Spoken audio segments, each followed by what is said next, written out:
Street stars Joey Fatone and A.J. McLean bringing back the hits. Plus, on June 28th, it's country legend Lee Brice lighting up the stage, all at Thunder Valley Casino Resort. And now here's your Live Nation lineup. On August 4th, don't miss the Outlaw Music Festival at Toyota Amphitheater featuring Willie Nelson, Bob Dylan, and John Mellencamp. On August 15th, catch Donny Osmond at Hard Rock Live Sacramento. Then, on August 22nd, Creed Fisher takes the stage at Ace of Spades. And on September 10th, enjoy the timeless sounds of the Doobie Brothers at Toyota Amphitheater. And stay tuned to Sactown Sports for exclusive updates and your chance to win tickets. Hey sports fans, it's JaVale McGee here. Are you ready for the event of the summer? It's the Jug Life Charity Softball Game hosted at Sutter Health Park on Saturday, June 15th. Join me and all my celebrity friends for the #1 event of the summer as our incredible community comes together for a cause that counts. The Jug Life Charity Softball Game isn't just about softball. It's about giving back. All proceeds go to the water education programs and providing clean water to communities in need. Thanks to your support, our team with Jug Life is making a real difference, bringing hope and health to those who need it the most. Bring your family and friends for a day you won't forget. Cheer on your favorite stars as they hit it out the park for a great cause. Come celebrate Father's Day weekend at the Jug Life Charity Softball Game that's happening on Saturday, June 15th. Don't miss out. Get your tickets now at juglifewater.com. That's juglifewater.com. Join us, have fun, and make a difference. Jug Life. Drink water, give water, save water. Capital Casino has been serving the greater Sacramento area in the same convenient downtown location for over 20 years, with plenty of close-by, well-lit parking monitored by security staff and offering the most variety of table games in the region in a safe and friendly environment. Best food, best service, and the best action. That's Capital Casino. For more information on tournaments and gaming, check out their website at capital-casino.com. And please remember to gamble responsibly. 1-800-GAMBLER.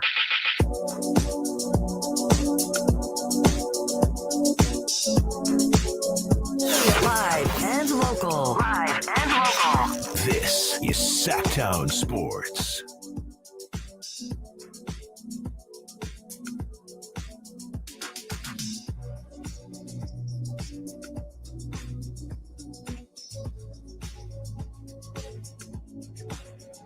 This is from Dana O'Neill, senior writer for The Athletic.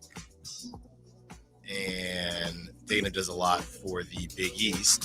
Source says UConn practicing today and had team meeting with Hurley. Deal is not done with the Lakers. Also, for what it's worth, UConn still hasn't offered a new deal post this title. Last extension was last year. Decision timeline is iffy, but hopes for a resolution by the end of the weekend.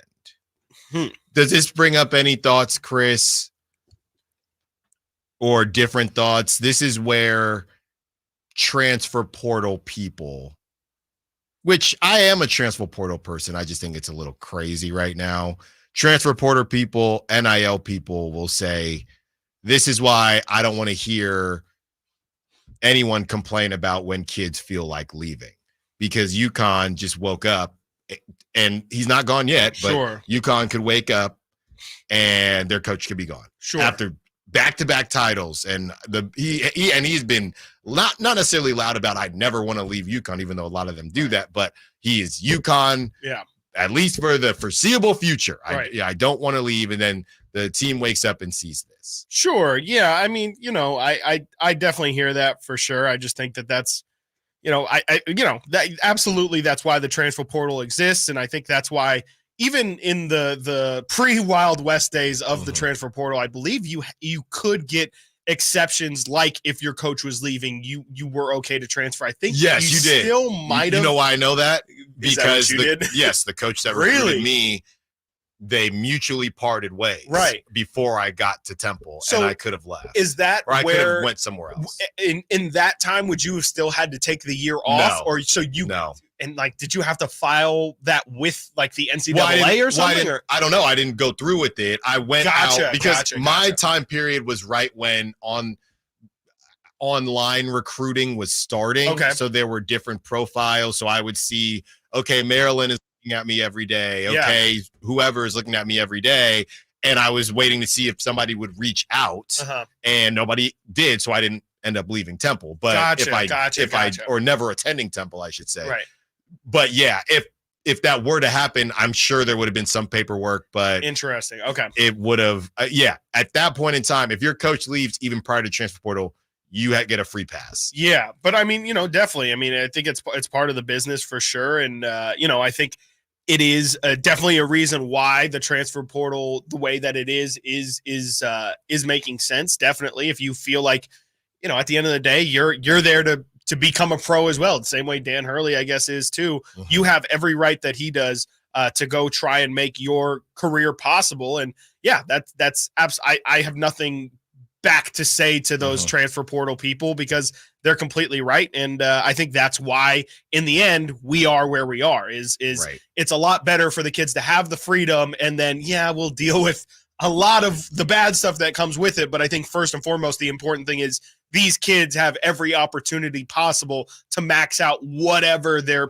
potential playing career is going to be. So yeah, you're definitely right. And those people are definitely right as well. I do think that the transfer portal is getting a little crazy. It is, absolutely. And even when you search, I think it's the marriage with NIL at the same time too that makes it extra messy. Yes. Yeah. And even when you search how many times can a player transfer, it's pretty confusing. Technically, I think it's only once, but it's once undergrad, once if you, let's say you redshirted, so then you graduated, but you still have a year. Yeah. Then at that point, you could go, if you go to get your master's or graduate school, so you could technically have two. Okay. And I've read this thing over and over again in it, but then there's also, if your coach leaves, if you get injured, and with this NIL thing, it's confusing as heck. Right. So, but in these situations, I do get reminded, this is why the kids deserve some freedom, is whether or not there's too much. We can have that conversation on a different day. All right, let's get into some finals talk.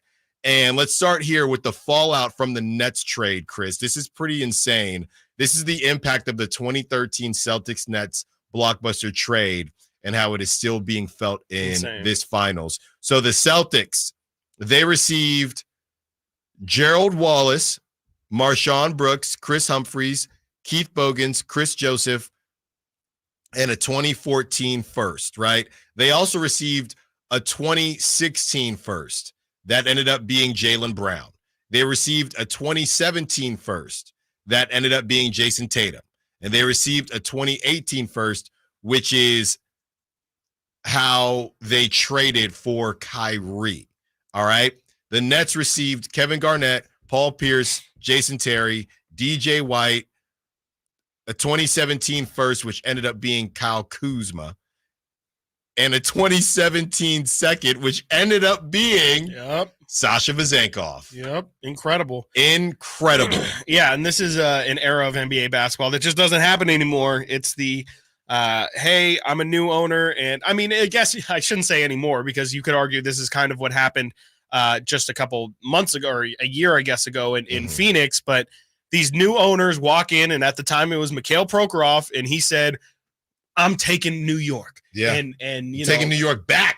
Well, they never had it in the first place. That's true. And so he tried to make Brooklyn into a thing. He moved them from New Jersey to Brooklyn and said, we're going to make this into a star-studded place. They had Darren Williams. They had Paul Pierce, Joe Johnson, KG, and a young Brook Lopez too.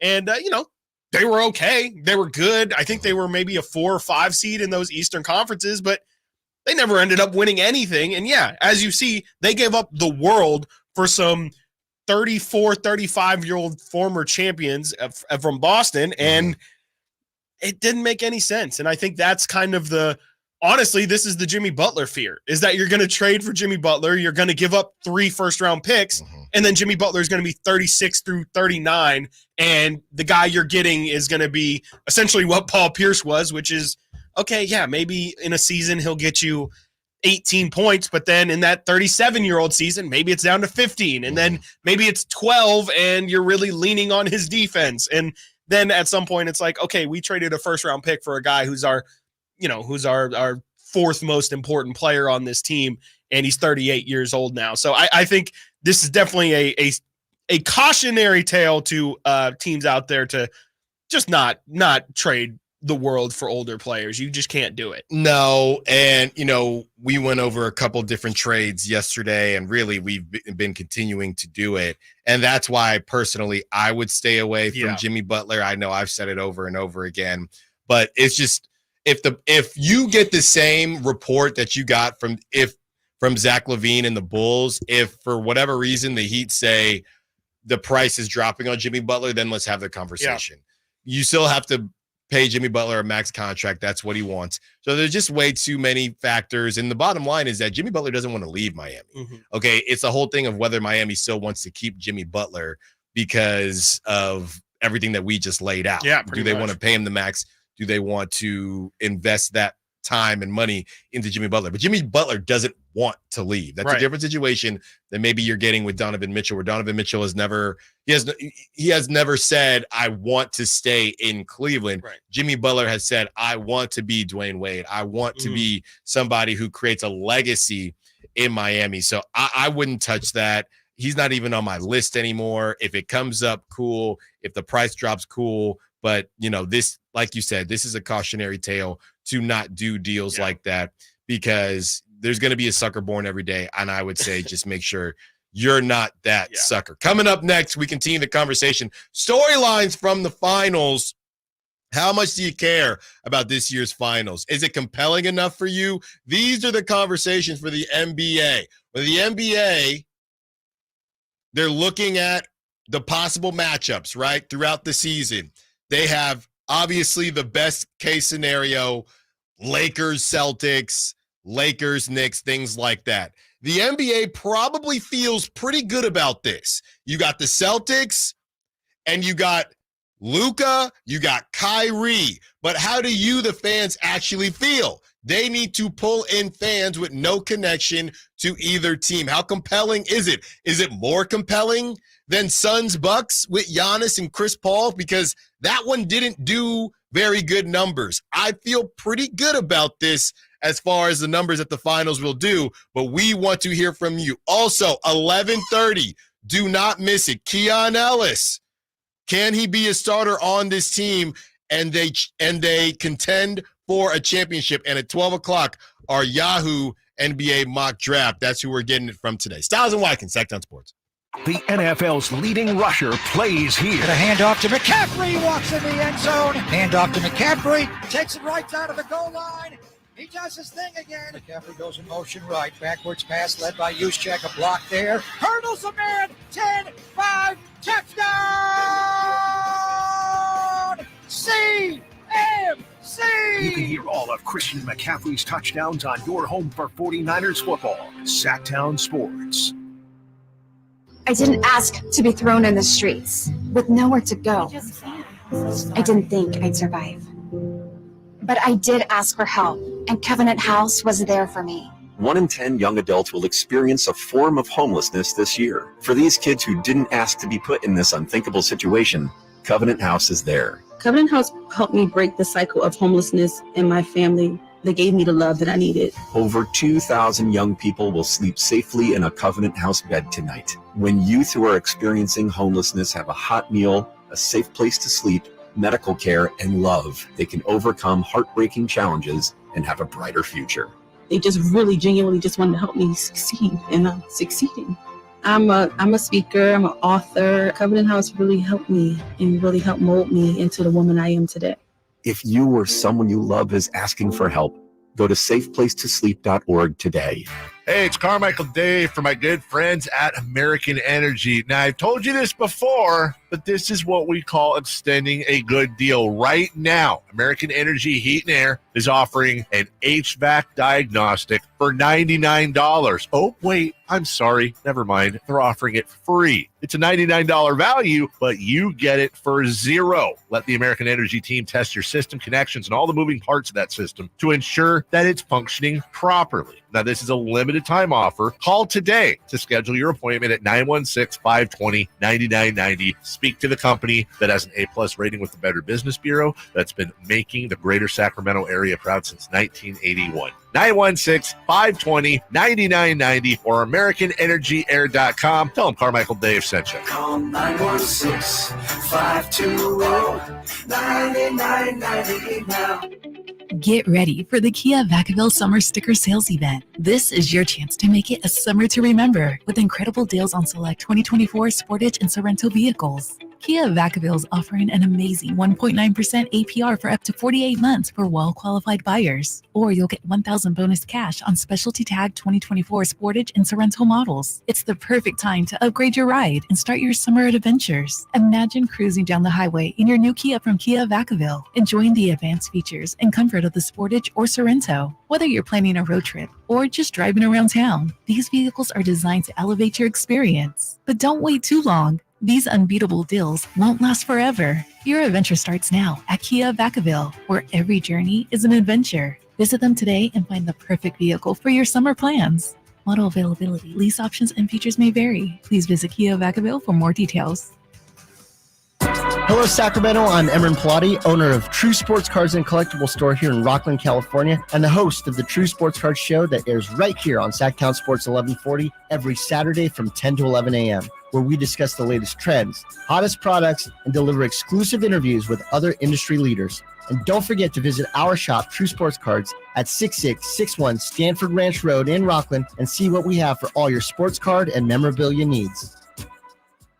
Father's Day at Hagen Oaks is sure to bring a smile to the men in your life. From shoes to shirts, from golf balls to golf bags, and from drivers to divot repair tools, Hagen Oaks has all this and so much more, including gift certificates for the father who has it all. Let Hagen Oaks Golf Super Shop be your one-stop for all your Father's Day needs. You'll even find the wildly popular Golf and Guitars concert tickets on sale. It's the Hagen Oaks Golf Super Shop, Fulton Avenue at Cap City Freeway, or HagenOaks.com. I'm Craig Ashton of the Injury Law Firm of Ashton & Price. Whether you've been injured on a bicycle, as a pedestrian in a slip and fall, auto, Uber, Lyft, or big rig accident, you need Ashton & Price in your corner. When you call Ashton & Price, there's no chatbot telling you to hit 3 for accounting. You're greeted by a real-life person who will immediately transfer you to an experienced attorney. The consultation's free, and there's never a fee until you win. Remember, for the best advice, don't think twice. Call Ashton & Price.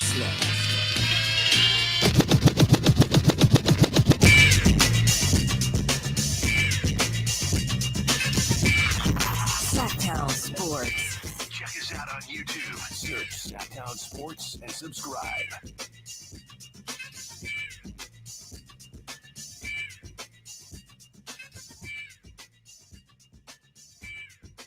You know him. You love him.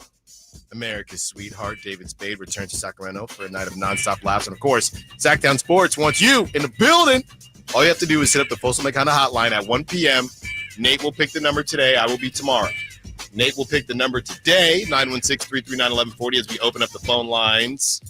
How excited are you for these finals? Because there's some fans that are Sacramento Kings fans. There's some fans that are Sacramento Kings fans and NBA fans. I do believe you can be a fan of your team, but not necessarily a fan of the league as a whole.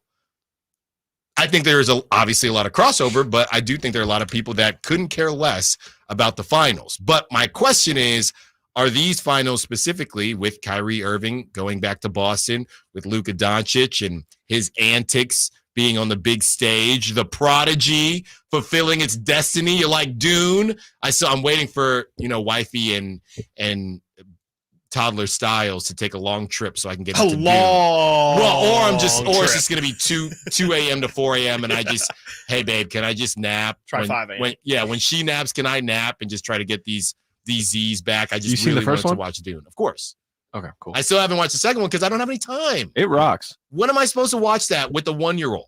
No one has any time anymore. Nobody has any time anymore. But will you spend your time watching Celtics versus the Mavericks? Chris, some of these numbers that are coming out today, I think there's a lot of kind of split decisions between a lot of people. I think Vegas likes the Celtics because the Celtics are the better team. Mm-hmm. But when we do that conversation, who's got the better players, 1, 2, 3, 4, 5, 6, 7, 8, it's not even a matter of the Mavericks winning in that regard, but having Luka as the number one makes a big difference. Now, look here, Chris, from the MVP finals, the finals MVP perspective, Bovada, Jason Tatum is the favorite at minus 120. Luka is second at plus 190. Jaylen Brown at plus 600. Kyrie at plus 1,000. Kristaps Porzingis at plus 5,000. So basically, it's what did you say split. Jaylen Brown was? Plus 600. I'd take that. I would. That'd be the one too. that I go for. Mm-hmm. I mean, he literally won the conference finals MVP. Yeah. And you better he's going to be guarding Luka too. So. And you better get in now. Yeah, that's where you better get in now, because if they win tonight, how much I could say, but yes, that sounds great to me. That sounds splendid. It sounds great for somebody in that situation. Exactly. There you go. And some of the other storylines, Chris, Kyrie versus Boston, yeah, for Porzingis sure. versus Luka. There's been some back and forth on whether Luka and Porzingis had a good relationship. Chandler Parsons came out and said that Porzingis isn't really welcome in Dallas, and Luka said Chandler was on the team for about 2 seconds. Right. Then Porzingis was asked about Luka and didn't necessarily say that they were boys. So you have that situation. Jason Tatum taking the next step, and Jason Kidd to win as a player and as a coach. I know you're an NBA fan, Chris, and I know obviously, and in Sacramento, does it make you want to watch more because Luka's in it, or less because Luka's in it, knowing what could have happened and the Bagley situation? I mean, I don't really factor that into my interest in watching Luka. I think there will be more people in Sacramento specifically who don't watch it specifically for that, but I think most people won't be. I mean, I'm sure they'll say it at multiple points during the series, but I don't think it's going to deter them from watching, or I wouldn't think it'd make them more excited to watch either. I just think there's enough star power in it. Like, is this I don't know if this makes a lot of sense, but like, is this a Super Bowl of an NBA Finals? No, like it's not Lakers versus it could be Celtics. Worse though. It could absolutely be worse. Yeah. Like, I think the Phoenix Milwaukee Finals from a couple years ago didn't really get the people going. You had Giannis, but selling, Devin Booker, I think was still a little bit tough for the general NBA audience in terms of like, this is an elite star going against elite stars. I think you have enough of it to care. It feels like, it's an 7.8 maybe in terms of like the excitement level or the potential star power. There's enough there with Tatum, with the Celtics star power that brings. And then, Luka and Kyrie definitely are big enough names. And you listed all the storylines out there. I think a lot of people are intrigued, at least in the initial stages of this series. If game 1 is exciting, that obviously will carry an audience to game 2. I think at that point, if that's another good game, I think people will watch the remainder of the series. I think where interest starts to go down is if Boston starts to run away with this thing. If it's if game 1's a blowout, if game 2 for a period of time is a blowout, I think even if it ends close, I feel like a lot of people will probably start to tune out as the series goes on if Boston starts to dominate. But I think in any other situation, it should be a pretty well-attended series in terms of viewership. Let's look at it like this. Realistically, right? When you look at the Western Conference standings and the Eastern Conference standings, you're Adam Silver, okay? And the playoffs are about to start. Obviously, things can change throughout the playoffs, but I'm looking at the different realistic combinations. So let's take out the Lakers because they were the 7th seed, okay? Please. So realistic combinations between the Eastern Conference and the Western Conference, you could have done a lot worse. I mean, for sure. I really don't know. Even Minnesota, you could argue, right? I was going to say, what do you think Adam Silver would have preferred? What he has right now or Celtics, Minnesota? I think what he has right now. Of course. Yeah. Because you have the Kyrie storyline is the kicker. People absolutely hate Rudy Gobert too. Yes. You're not like, that's where I think you're actively getting people not tuning in because they're like, oh, I don't want to watch that. But is he hated enough for people to watch for him to lose? I don't think so. That's the problem. I don't think so. Yeah, he doesn't have that much of a polarizing figure. So then in the East, and I would say, sure, again, if you're Adam Silver, the Knicks would have been great, and that was realistic. For sure. So, yes, you would have preferred the Knicks, but besides the Knicks, it would have been the Celtics. Celtics, absolutely. So if you're looking at the Celtics versus the other Western Conference teams, Celtics, not. Thunder, no. Celtics, Nuggets, you could sell it. You could sell it enough. I would probably say this might be more spicy, right? I think this is. Celtics, Nuggets, I'm putting Mavericks over them because of Kyrie, because of the Kyrie storyline. Sure. Celtics, T-Wolves, we just talked about. Yep. Celtics, Clippers, I don't know. Maybe. It's probably equal. That's probably equal because you could sell the Kawhi PG. It's still LA. And then, they're going into it next year. So I think they would I think that would probably so far be the closest to a number 2, if not possibly eclipsing. But even then, like you're saying, you don't have the I don't want to call it inbred nature of it, but you don't have the cross contamination. That's probably the it better would have word. popped with the Hulu show clipped. Yes, there you go. Maybe, oh my God, maybe that would have worked for them. And that's still the year that they dropped clipped. Right, for sure. They could win their first championship. Absolutely. So that one, sure. And then at that point, do we even want to talk about the Suns as a 6 seed? Because I feel like when you're talking about quote unquote realistic. Yeah, all right. That's probably the line. And no, because they were more in the Kings Lakers tier than they were the Mavericks tier. Exactly. Yeah. So if the Bucks were full strength, we've seen the Bucks in the finals before. I know Dame would have pulled some numbers. But I still think the Mavericks. I think Mavericks Celtics with Luka, the prodigy, finally becoming what everybody thought he would become to get his first ring at such a young age, and Kyrie and his rebrand going on. And did you see he just signed his dad, the first signee to Anta to his shoe deal? So I think if I'm Adam Silver, this is a pretty good season for me. Yeah, it could have got when I saw OKC at the top. If I'm Adam Silver, this could get a little squirrely here, sure. And for the Mavericks to come out. Sure, Suns would have been interesting, but you knew the Suns weren't doing anything. You couldn't lose with any of these teams, but as far as random people, besides the Thunder, but as far as random people watching, I think the Nuggets situation, and it's actually pretty funny. I can liken it to us being a new show, trying to establish ourselves. The biggest thing is getting people to listen, getting people to understand that we got some good things going on here. That is the same thing with the Nuggets, and I just liken it to when my in-laws were in town and when they watched Jokic thinking, I never would have thought to watch some random 7-foot big dude from Denver, but now that I'm watching, I see what I'm missing out on. So I don't know how many random people are now on the Nuggets bandwagon to start watching. But if they did watch, I think it would have been wildly entertaining.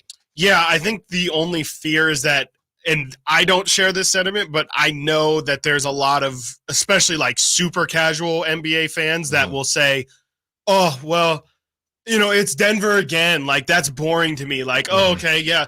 Somebody winning again, like, I don't know. It's just the same. Second, though. I know, and that's what's so funny is that people will say it. It's like, okay, I get like, oh, it just gets too repetitive for me. And you can't say that this year. You can't say that with how the conference finals were laid out. We're going to get a new champion. And I think that in itself is good enough to spark a lot of people's interest, is that it's something fresh. It's something new. Especially, I talk about it all the time. The NBA is probably the least parity-filled league in its history. Like, it's a ton of Lakers, Celtics, a couple Bulls, a couple Spurs, a couple Warriors sprinkled in there, a couple Pistons sprinkled in there. Heat randomly. Like, there's not many winners in NBA history. And I think, especially recently, the amount of parity that they've had year by year, I think it's just good. I think it's good for the casual viewer to get new eyeballs on. Yeah, I mean, your in-laws might have had that thought about Jokic, but they could have the same exact thought about Luka of, oh man, I wouldn't have thought that this, I guess he has really trimmed out as the season has gone on. He's playing. He was trying to drink a beer after the Western Conference Finals. Shout out Michael Finley for taking it away. But yeah, this unassuming, looking European kid who, doesn't play above the rim. Yeah, doesn't play above the rim. Definitely isn't built like Anthony Edwards is. and he's dominating. Like, he's 35, 15, and 10. And I think that that's its own product to shine. And I think that, you'll get probably similar fanfare and hype off Luka in the finals as you would with Jokic. I just think you'll get the newness of it. And I think shout out How I Met Your Mother, new is always better. New is always better. And I think people are always going to naturally gravitate towards, hey, I want to see something that I haven't seen before. And I know the Celtics obviously have won, I think it's 17. I don't even know how many titles it is. It's a crazy amount of titles. But this group, we have not seen this specific group of Celtics win before. From the 916, from our guy Esteban, I'm an NBA fan. I will watch if the games are competitive. If they aren't, I will tune out. Very curious who guards Luka, and on the other side, who will guard Brown and Tatum. Yeah, and that's the thing. It's that level of fandom. Are you willing to at least check it out? Or if it happens to be on, I'm in a restaurant, I'm in a bar or something, I'll watch it, but I'm not going to click. I'm not going to check it out myself. All right, coming up next, we break down what Whitey Gleason and Kyle Draper had to say yesterday as far as the doomsday for sports. Is the funny money becoming too funny for these guys to still care? Stiles and Watkins, Sactown Sports. The NFL's leading rusher plays here. And a handoff to McCaffrey, walks in the end zone. Handoff to McCaffrey, takes it right down to the goal line. He does his thing again. McCaffrey goes in motion right. Backwards pass led by Juszczyk. A block there. Hurdles a man. 10, 5, touchdown! CMC! You can hear all of Christian McCaffrey's touchdowns on your home for 49ers football. Sactown Sports. The IRS deadline has come and gone. So do you owe money to the IRS? If so, you need an ally. Whether you owe the IRS $6,000 or $600,000, whether your tax problems are personal or business, the professionals at Allies Tax Relief are ready to step in and negotiate your fresh start with the IRS. Here's a happy customer of Allies Tax Relief. Before calling Allies Tax Relief, I feared the IRS would take all of my assets. I owed them over $562,000. Thankfully, I was referred to Allies and called them for help. They ultimately saved my life from uncertainty. Allies negotiated my giant tax debt to an unbelievable $1,500. They are professionals and they fight the fight for their clients. Allies Tax Relief will protect your assets from being seized and your paycheck from being garnished. Call right now for your free consultation. 800-296-0772. That's 800-296-0772. Or visit AlliesTaxRelief.com. Power Business Technology is proud to be 100% independent, locally owned, and managed Toshiba copier dealer. Local ownership cuts out the red tape, allowing ourselves to never be too busy to personally answer the call when our clients need us. Recognized for excellence in service execution, training, and customer service, we're proud to be named a 2022 Toshiba ProMasters Elite Dealer. Contact us today for all of your business printing needs at 844-POWER-BZ. That's 844-769-3729, or visit us at powercopiers.com. Whitey here, reminding you that not all gas grills are created equal. Bring out all the delicious flavors in your grilled meats with the amazing Napoleon Prestige and Prestige Pro line of outdoor cookers. My Napoleon Stainless Steel Pro Series gas grill has turned me into a grilling pro with features other grills cannot match. They're built different, built better, built to last. Made with premium stainless steel that boasts quality and a lifetime warranty.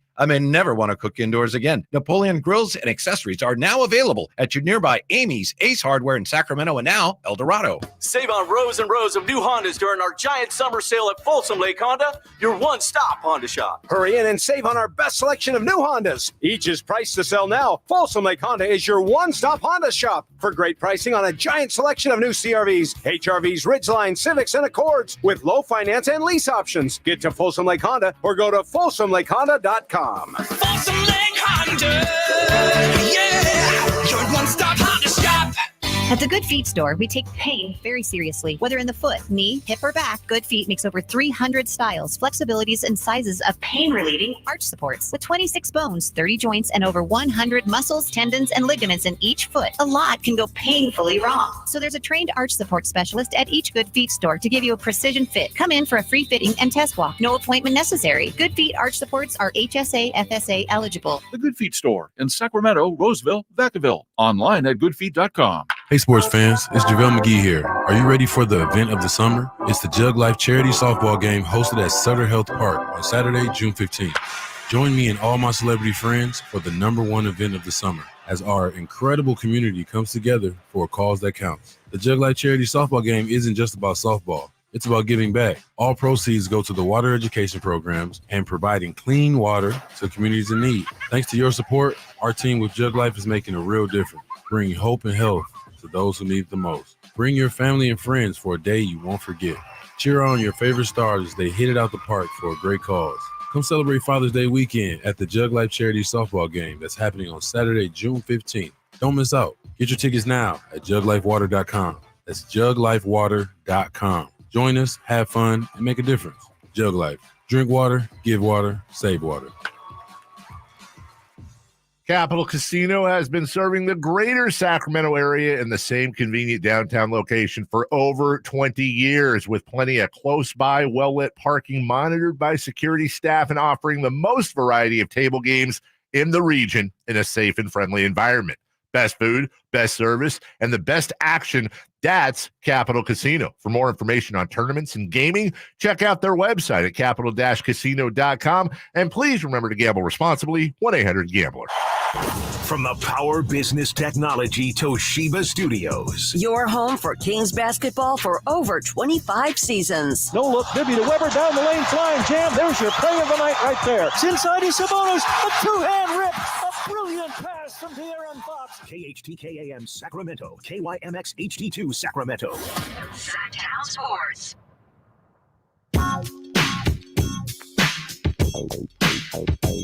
Sactown Sports. Call or text at 916-339-1140. 916-339-1140. You want to be a part of the conversation. 1 p.m. David Spade comes to Hard Rock Live. Thanks to Sactown Sports and Live Nation. You could be there too. 1 p.m. We give away tickets. Nate will pick that number. Chris, it's about that time in the summer, and we're about to get into this doomsday situation that Whitey and Kyle talked about yesterday. But this is going around social media and I don't even want to say this when it comes to Kings fans, but I'm going to do it anyway. It's a really cool looking time machine graphic, and it says, as an NBA fan, what would you do with a time machine? As an NBA fan, what would I do with a time machine? I mean, I feel like the easiest thing right now would just literally, can we go back and take Luka? That's definitely the easiest, cleanest one for sure. Maybe you could go back to all those years ago, and maybe, I don't know, like give Robert Horry a bad burger or something like that the night before. I know we gave Kobe one. Maybe Big Shot could have gotten a similar treatment. That definitely would have been up there. Yeah. And then, probably going into the parking lot after the Cavs came back from down 3-1 and probably said, hey, Draymond, can I use your phone real quick? Right. And then just stomp the living hell out of it. That probably would have been those would be my top three, probably. Okay. Yeah. And I feel like it's like Thanos. Like finally, peace. Yeah. Like you can just go off into the sunset. Yep, absolutely. What would you do with the time machine as an NBA fan? So those will be some fun texts that come through. Yeah. I'm sure. Shout out to the Sac Chat as well, hanging with us through some of the tech difficulties that we had earlier in the show. But we know you love it, and thank you for hanging on. All right, Chris, let's get into this whole doomsday situation, which I found extremely fascinating. I don't compliment Whitey Gleason very often because, Whitey and we just have one of those relationships. But I actually texted him while he was going back and forth with Draper during the break. And I said, man, that was a really great segment yesterday to start off the show. And basically it was about this news that broke, and this is from the Wall Street Journal. The NBA is nearing an 11-year, $76 billion media revenue deal with ESPN, NBC, and Amazon. ESPN, $2.6 billion a year. NBC, $2.5 billion a year. Amazon, $1.8 billion a year. But not so fast. TNT is still negotiating to try to secure NBA rights. It's not over until it's over. Sources tell that TNT is still at the table for this is per Michael McCarthy of Front Office Sports. Sources tell me that TNT is still at the table. Another scenario for the NBA to slice off a package of locally televised games from teams and turn them into national games for TNT. So, Chris, there's that part of it. If you are a big fan of TNT and inside the NBA with that whole crew, that's one part of it. But let's focus on the dollar amount and how this could end in some players making $100 million a year. Mm-hmm. And the question that Whitey posed is, are we going to get to a point where these guys are making so much money, they honestly just don't care whether they win or lose? We talk about how players betting can affect the game, right? And the integrity of the game. If these guys start making even more ridiculous, funny money, could it affect the integrity of the game? Is that something that you're worried about? If the ceiling is now $100 million a year for the next LeBron James, let's say Victor Wembanyama, right, then the Trey Joneses of the world is now making $40 million a year. Right. Could that affect the integrity of the game? It's honestly something I haven't given much thought to until you kind of put it on my radar yesterday, but I don't think so. And I only really could use like professional, like or European soccer as an example. Like Ronaldo and Messi to make hand over fist, they're at that Bill Gates territory where they drop 100 and it's literally not worth their time to pick it up. Right. And those guys still work harder than anybody. They're still at the top of their craft and they're in their late 30s. So they still work harder than anybody else. I think to use them honestly as the same example, I think the problem isn't necessarily the on the floor, it's off the floor where these guys just start to feel less and less accessible, where they're making so much money that, I mean, already they're not like us, but they're literally going to operate in a completely different stratosphere to where they are going to feel like, you know, mythical creatures. Like you see how people react to Messi and Ronaldo walking around, and that's not going to be every NBA player, but in 10 years, is that going to be Luka? Is that going to be, you know, Anthony Edwards? Are these guys going to be making $120 million a year?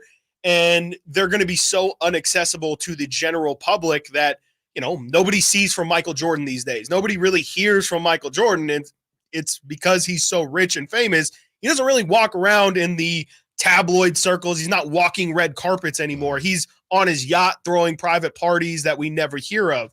And so I just kind of think that's where the separation is going to be most felt, is these guys just aren't going to really feel like, I mean, they already don't really feel like human beings, but I think that separation is just going to get further and further between the common person and these guys. And look, man, I got to be careful how I say this, but we might already be there. We might, yeah. And we're just numb to it, right? It's just an unspoken thing. When we discuss, if you always say the right thing, nobody would ever know that you actually don't care, that you're actually quite all right not contending for a championship ever, right? That doesn't mean you're not going to try.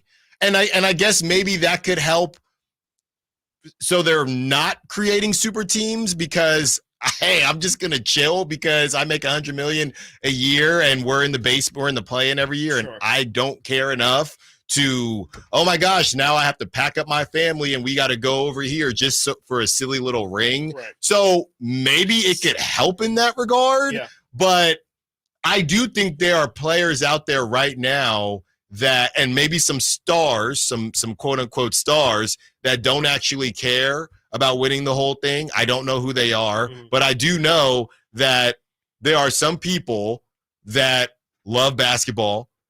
And there are some people that love what basketball can bring them. Yeah. Every talent that you have, that doesn't necessarily mean that you love that talent. Right. Right. Now, if I understand that this talent can make me a lot of money and change my life, then I'll learn how to like that talent and I'll learn how to perfect that talent. Absolutely. That doesn't necessarily mean that I love it. You might grow to love it. Now this sounds like a arranged marriage, but in a way it is. If you woke up one day, it's just like work. Like it's just like work. Before I was in this desk right here talking on this mic, I was making graphics and making videos for the station. Yeah, I like you doing it, but it was just more something I could do to stay in the building. And so, yeah, I mean, to that point, it's like a lot of these guys might not. Ben Simmons, what you just laid out is literally, that is Ben Simmons. I've heard that said exactly about Ben Simmons. And Ben Simmons, I can't wait to get back. Do ya? Because what was it? What was that? What's the thing that they have every year? The Drew League? No, the gallery. When he was all dressed up. He's all dressed the Met up, Gala. the Yes, Met Gala, yes, and he's holding the clock. I'm thinking Ben Simmons. That man loves what basketball brings Dating him. But, Kendall Jenner, all that stuff. yeah, but he does not love basketball. And no, I don't know him from Adam, but I don't need to. I don't need to. And I think there are guys that aren't as obvious as Ben Simmons. Right. They get on the floor, they try their darndest. That's not to say they don't want to win, but are they? All I care about is winning when you have more money than anyone could ever fathom. And now you're going to make even more. And now these guys are going to make them at a younger age. Yeah. There are some guys that will still have that mentality. I want to be a champion. I want to be this. I want to be that. But in part, some of that was, I know what I can make even more money if I become a champion and my brand gets even bigger. Right. And if you don't need that, if you don't have to cross that hurdle, it's truly for the love of the game. Yeah. It's why do you need to become a champion? Right. What do I have to prove to you? Right. We saw Austin Rivers when he got into it with James Jones. Okay. He got into it with James Jones. And when Austin Rivers got really put into a corner, he said, James, look how much more money I made than you. Right. And this is how a lot of these guys feel. So in that regard, Austin feels like he won. When Russell Westbrook or whoever they talk about, look at where I grew up and look at where I am now, I won. Russell Westbrook has literally said, I am a champion based on that. So if now you're giving these dudes even more money, what do I care about a little ring for? No, for sure. I like you said, it's the love of the game, and that's it's the love of the game. Not everybody has it. That's just a fact. There's some people who are just 7 feet tall. Yeah. They're like, oh, yeah, I guess maybe I should do right? this. Yeah. Seems like a good business decision. Yeah. Maybe they really want to be in sales, but I can't be in, darn it, I can't be in sales because I'm 7 foot. I got to at least try this basketball thing out. What if Zach Edey just really likes sales? He must, But he's 7'4". Yeah. I mean, I don't think it's full-blown doomsday because I do think that athletes will always be competitive. Right. But again, it's less about when they're on the court and more about what are you doing outside of it. I believe when they get on the court, they're going to try their darndest. But are they grinding all summer? Are they doing this? Are they doing that? Is their true goal to become a champion or to just stay competitive and keep people off their backs so they can enjoy their money? No, absolutely. And I mean, like other things, like are they reinvesting that money into their body? Like, LeBron talks about, I spend $1 million a year plus on just my body, on my health, on my recovery.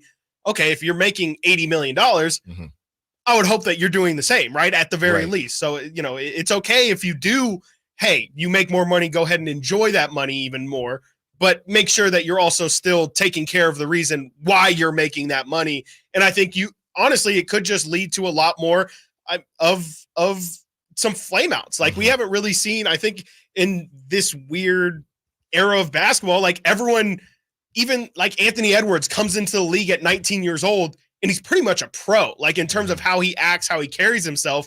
Maybe with this money, you'll start to see people kind of not know how to handle it. And obviously that's a sad situation, but I do think that that's kind of what happens. There is an adjustment period that I think happens when money escalates to that level. Yeah. From the 916 on the text line, I do think it's already happening. I would think many of the players are most concerned with their paycheck. The Kobe style drive and competitiveness rarely exists. I don't think I'm willing to say rarely, or at least I would hope it's not rarely, but I do think, think about it, Chris. Just coming from, especially being as young as some of these guys are, I do wonder how much winning is a part of this new generation. I sound super old saying that, but I do wonder. I have no clue because the older you get, and look, you still have LeBron, you still got Steph Curry, you still have these guys in the game. But then you have guys like Jokic, who Jokic is saying, I'm not here to play for 20 years or whatever it is. And Luka, I don't think he is either. So I think it's an interesting conversation, and one that I don't know that it'll ever get revealed, obviously, but it'll get revealed, I think, as we watch these guys get a little bit older. Coming up next, the fallout, part 1 from Chris's trade extravaganza. Are fans really saying no? Stiles and Watkins, Sactown Sports. Did you miss any part of our live local shows? Don't worry, you never have to miss them again. Check out SactownSports.com and search our podcast page and play our shows when you want. The Carmichael Dave Show with Jason Ross, Stiles and Watkins, and the Drive Guys. Plus, other podcasts like Return of the Empire, Return of the Roar, the Stingers Up podcast, and Golf to Go with Frank LaRosa.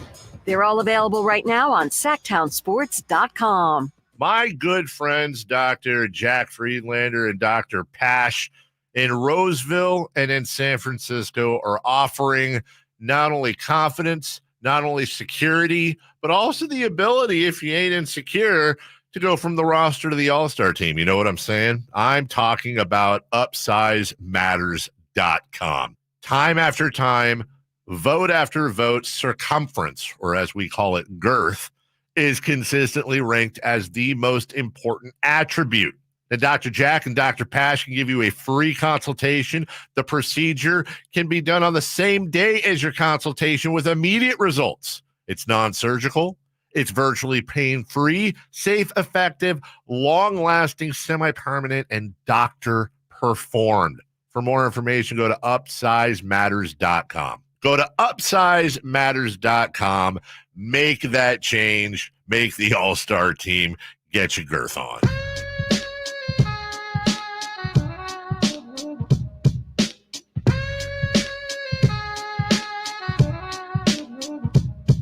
Live and local. Live and local.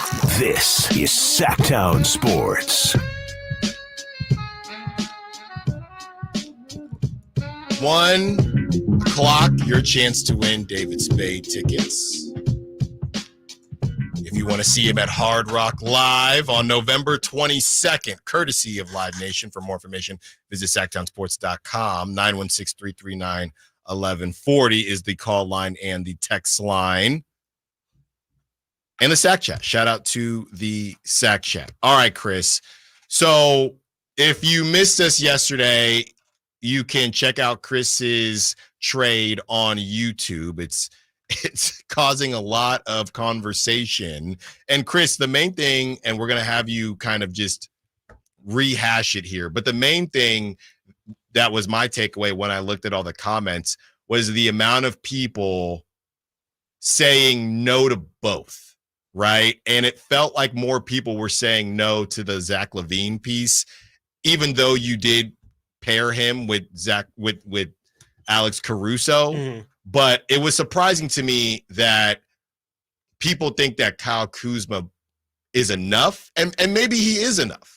What were your thoughts when you saw all the comments coming through and what people thought? Well, if I can be honest, I don't really look at comments much, so I didn't. Honestly, me neither. You came in this morning and you were like, the backlash from Chris's tweet, and I was like, was there backlash? Because I honestly didn't see any.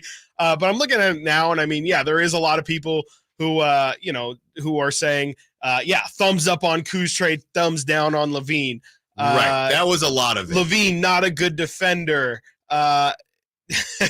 No, just say you want mediocrity. I think that there's just a lot of people who have gotten it a bit confused. I think a lot of people, it's I don't blame them, but not everyone can watch Chicago Bulls games throughout the season. That's what I think with a lot of these. I think it's just narratives. the PR. It's the PR. Yeah. People have twisted the Zach LaVine is overpaid to now Zach LaVine is like not a useful player. Right. And I think that's just not accurate. And I did see a couple people mention like he's injury prone. I'll give you that. I will definitely give you that. But I think ultimately it's a talent upgrade. And yeah, I think part of the calculation, and that's why I thought the Kuz trade is nice to go with it, is, you're not relying on Zach LaVine. So yes, he is injury prone, but if he goes down, hopefully the team is still good enough to be able to survive it. I mean, most teams deal with injuries. I mean, that's just kind of the matter of fact. I mean, look at, not that the Kings are at Boston's level, but Boston just performed totally fine with Kristaps Porzingis in and out of the lineup. And so I just think that, yes, that's absolutely true, but it's a risk you have to be willing to take.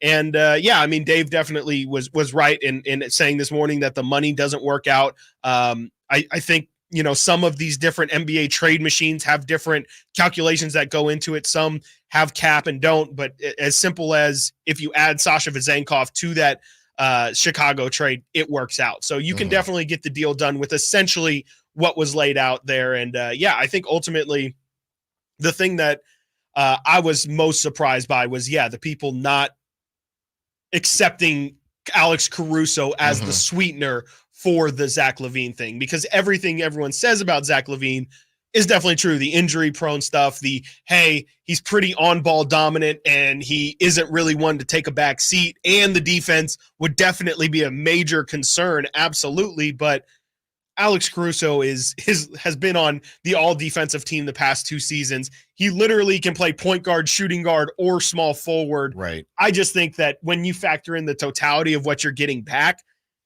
I'm just signing up for it every time. And I know I came up with the trade, but I just really think that those are 2 deals that if you're the Kings, I mean, you're definitely giving up something, but I think what you're getting in return is a whole lot better for where you could possibly be in terms of raising your ceiling. Yeah. I mean, I'm in on it. If the concern is you want to stay away from Zach LaVine, that's cool. And you want to focus on Kyle Kuzma, great.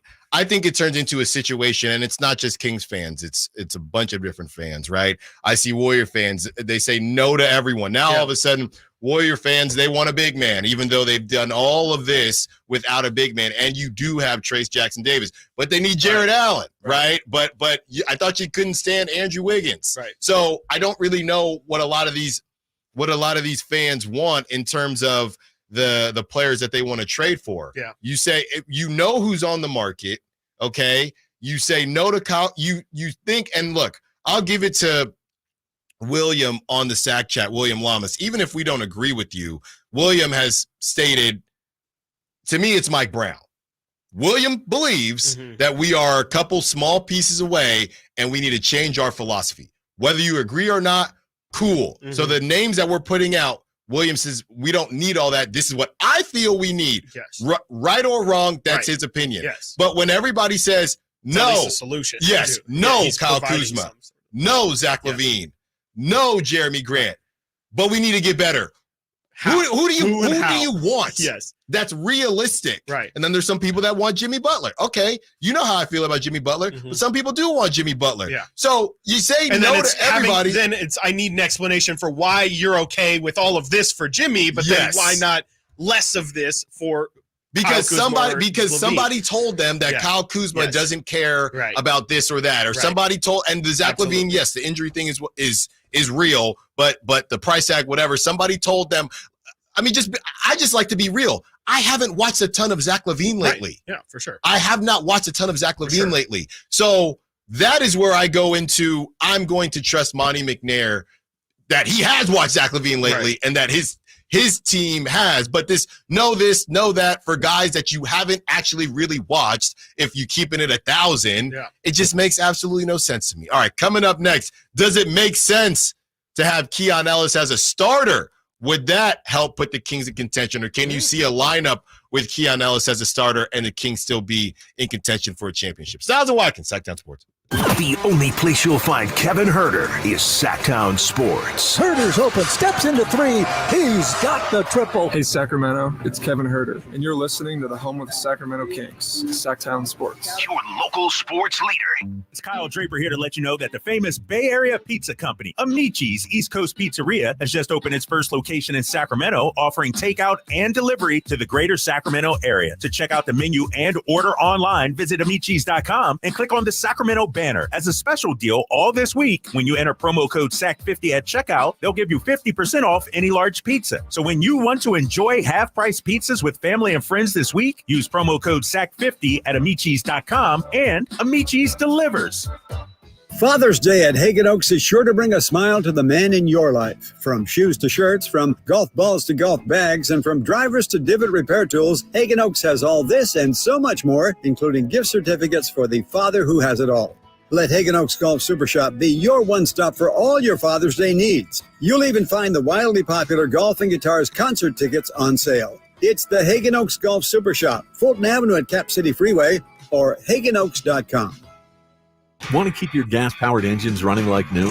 Stable's proprietary formulas are proven by third-party testing to outperform the competition in keeping fuel fresh, preventing corrosion, and cleaning the entire fuel system.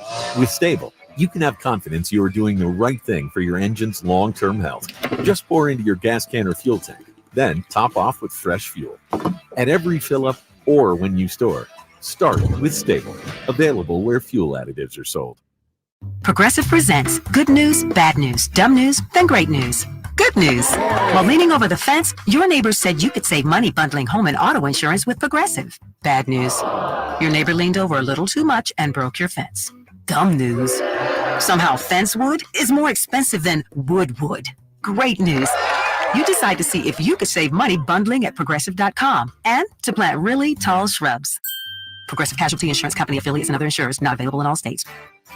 Hey, it's Carmichael Dave for American Energy Heating and Air with a question. Have you recently had a technician diagnose your HVAC system and you were a bit surprised at how much it cost? Or did something seem off about their quote? Because at American Energy, they take pride in giving you honest, straightforward solutions to get that system up and running. Have their qualified technicians come out and give you a free second opinion. It's free. You got nothing to lose but some dollars off of that original quote. They're making the uncomfortable comfortable. They've been doing it since 1981, serving the greater Sacramento area. A+ with the Better Business Bureau. That's why they keep having customers coming back for more and more and more. You can call them and set that appointment at 916-520-9990. That's 916-520-9990 or AmericanEnergyAir.com. Call 916-520-9990 now. I remember as if it were yesterday. I reached down to move a nightstand and was astonished at the weight of the piece. Hi, this is Frank LaRosa with a word about Naturewood Home Furnishings. At that moment, I instantly recognized the difference between Naturewood's quality furniture that will last a lifetime versus lesser quality furniture found elsewhere. Now, I suppose there's a huge difference in what you'd put in your first apartment and what you would live with in the comfort of your own home. Right now, Naturewood Home Furnishings Made in USA sale is a great time to fill your home with solid, superior quality furniture to reflect your own love for life. With brands like Sam Moore, Stanton, Stickley, Hilltop Hickory, Simply Amish, and many more, Naturewood Home Furnishings has tables, chairs, couches, and yes, nightstands, and more at their Made in USA sale. Find furniture that will be with you forever. Naturewood Home Furnishings, off Highway 50 at Hazel. Look for the water wheel. Everyone loves to be outside, and so do mosquitoes.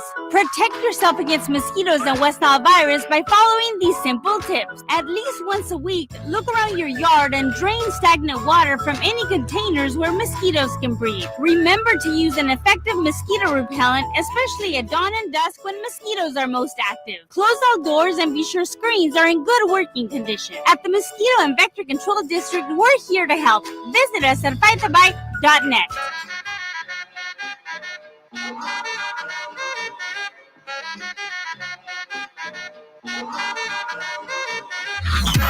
Sactown Sports. Check us out on YouTube. Search Sactown Sports and subscribe.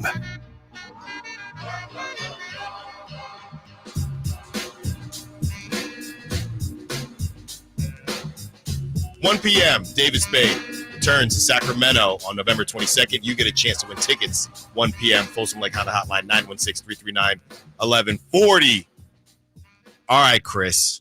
This popped up a couple days ago. Okay, this is Sactown Pete on Twitter, and he says, in the short window and sample size we got, how do you feel about Keon Ellis as the starting shooting guard for the Kings next season? I feel like I typically throw to you or Nate. So to switch things up, I'm just going to come off top. I don't mean to make it. What did we say, Nate? Did we have a name for Thursday to make it spicy on a Thursday? I thought it was like Thirsty Thursday because you're trying to cool off. And I think we have this conversation every Thursday. Time's been flying, by the way. I thought summer, the drag of summer, it really what? It's not over yet. It's not even It close. just started. It literally isn't even close. We still have basketball going on. Yeah, it's great. Wait till the It final. is. Yeah, wait until it's over. We basically have a month of that month is going to fly by, Chris. We are going to talk about your favorite video games. Why are you doing this? No, it's Why going are to you be doing great. this? It's going to be great. But all right, we switch it up a lot, and we're going to switch it up today. I'm going to go first. How do you feel about Keon Ellis as a starting shooting guard for the Kings next season? Yeah, I'm not going to pull any punches. It's a no for me, dog. It's a no for me. And that's respectfully. Look, if you're new to this or true to this, I came up with the Keon Ellis, the Ellis Island nickname. So if you like it, it was me. If you don't like it, then maybe it wasn't me. But I'm out on this, Chris. The leap that we're talking about two guys in the lineup that we're still hoping to get leaps from. Now we're talking about Keon Ellis and Keegan Murray that need to improve while the Kings are trying to compete in a ridiculous West. This is no disrespect to Keon Ellis. I love Keon Ellis. I think he could be a starter in the future, and I think the sky's the limit. But unless you better tell me who the rest of that starting five is, but off the top of my head, I'm out. I mean, yeah, no, I'll tell you that there's not really a starting five. There's not a fourth person in the starting lineup that I could figure out that really makes it easier for me to digest it. I mean, I just think that he's just not quite there yet. I mean, it's not necessarily saying he can't be there or it's a hard no forever in his career. But I just think, like I said, when I was doing the Kyle Kuzma first mock trade, the thing I realized is, yeah, you trade Kevin Huerter, which it does seem like that's at least going to be a name that's heavily dangled out there from the King side. You're going to need to replace that. And Malik Monk, if he comes back, that's sure, absolutely where he's going to go. But if not, and you still do trade Huerter, I just think that a Fox, Ellis, Keegan, we'll say Jeremy Grant, Kyle Kuzma, Brandon Ingram, whoever it is, any of those names, I'll put Brandon Ingram in there because I'll just say he's the quote-unquote best one. And Domantas Sabonis, I just think, you upgraded that Harrison Barnes spot, which we've talked about countlessly. Yes, you need to do that Paul Millsap to Aaron Gordon improvement. Right. But it feels like you take a major step back in order to take a slight step forward in that. I just think that the drop-off from, and I can hear King, but Keon Ellis was great last year and Kevin Huerter shot 36% from three. Like, how can you not say he was a better player? Yeah, I think last year Keon in his limited role was better than overall what Kevin Huerter. I also think expectations play a lot into that as well. You expect Kevin Huerter to be at 15 points. And so when he reaches 8, it's like, what are you doing, Kevin? But if Keon gives you 8, then it's, hey, Keon hit 2 threes today and had a nice cut. It's just not all 8 points are created equal. That's a great point. I just kind of think that it's a step back.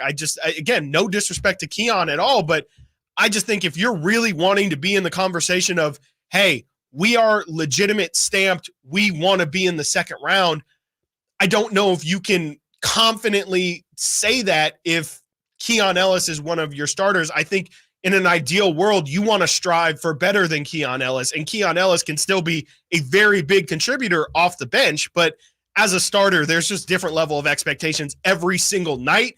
And I just don't think Keon's there yet. I mean, he's definitely progressing in his career, but I don't think this is the next step that he needs to take right now. Yeah, again, it's funny. It's kind of similar to when we had Katie on, and even before we had Katie on with the Keegan Murray All-Star conversation, right?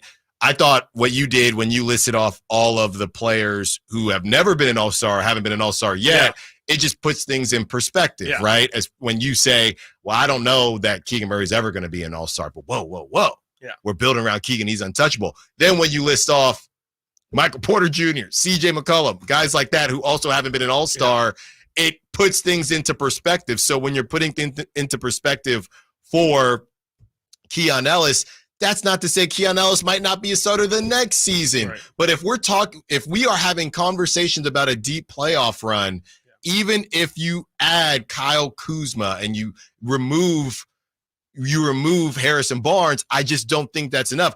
And I've been very tough on Kevin Huerter. You had to try to reel me in on Kevin Huerter. But what we talked about is Kevin Huerter had a really good season, a career year 2 seasons ago, and then he had one of his worst seasons since his rookie year last season. So if you split that difference next season, is that player, assuming he's not going to be that bad again, if you split that difference, right, is that Kevin Huerter better than having Keon Ellis in the starting lineup?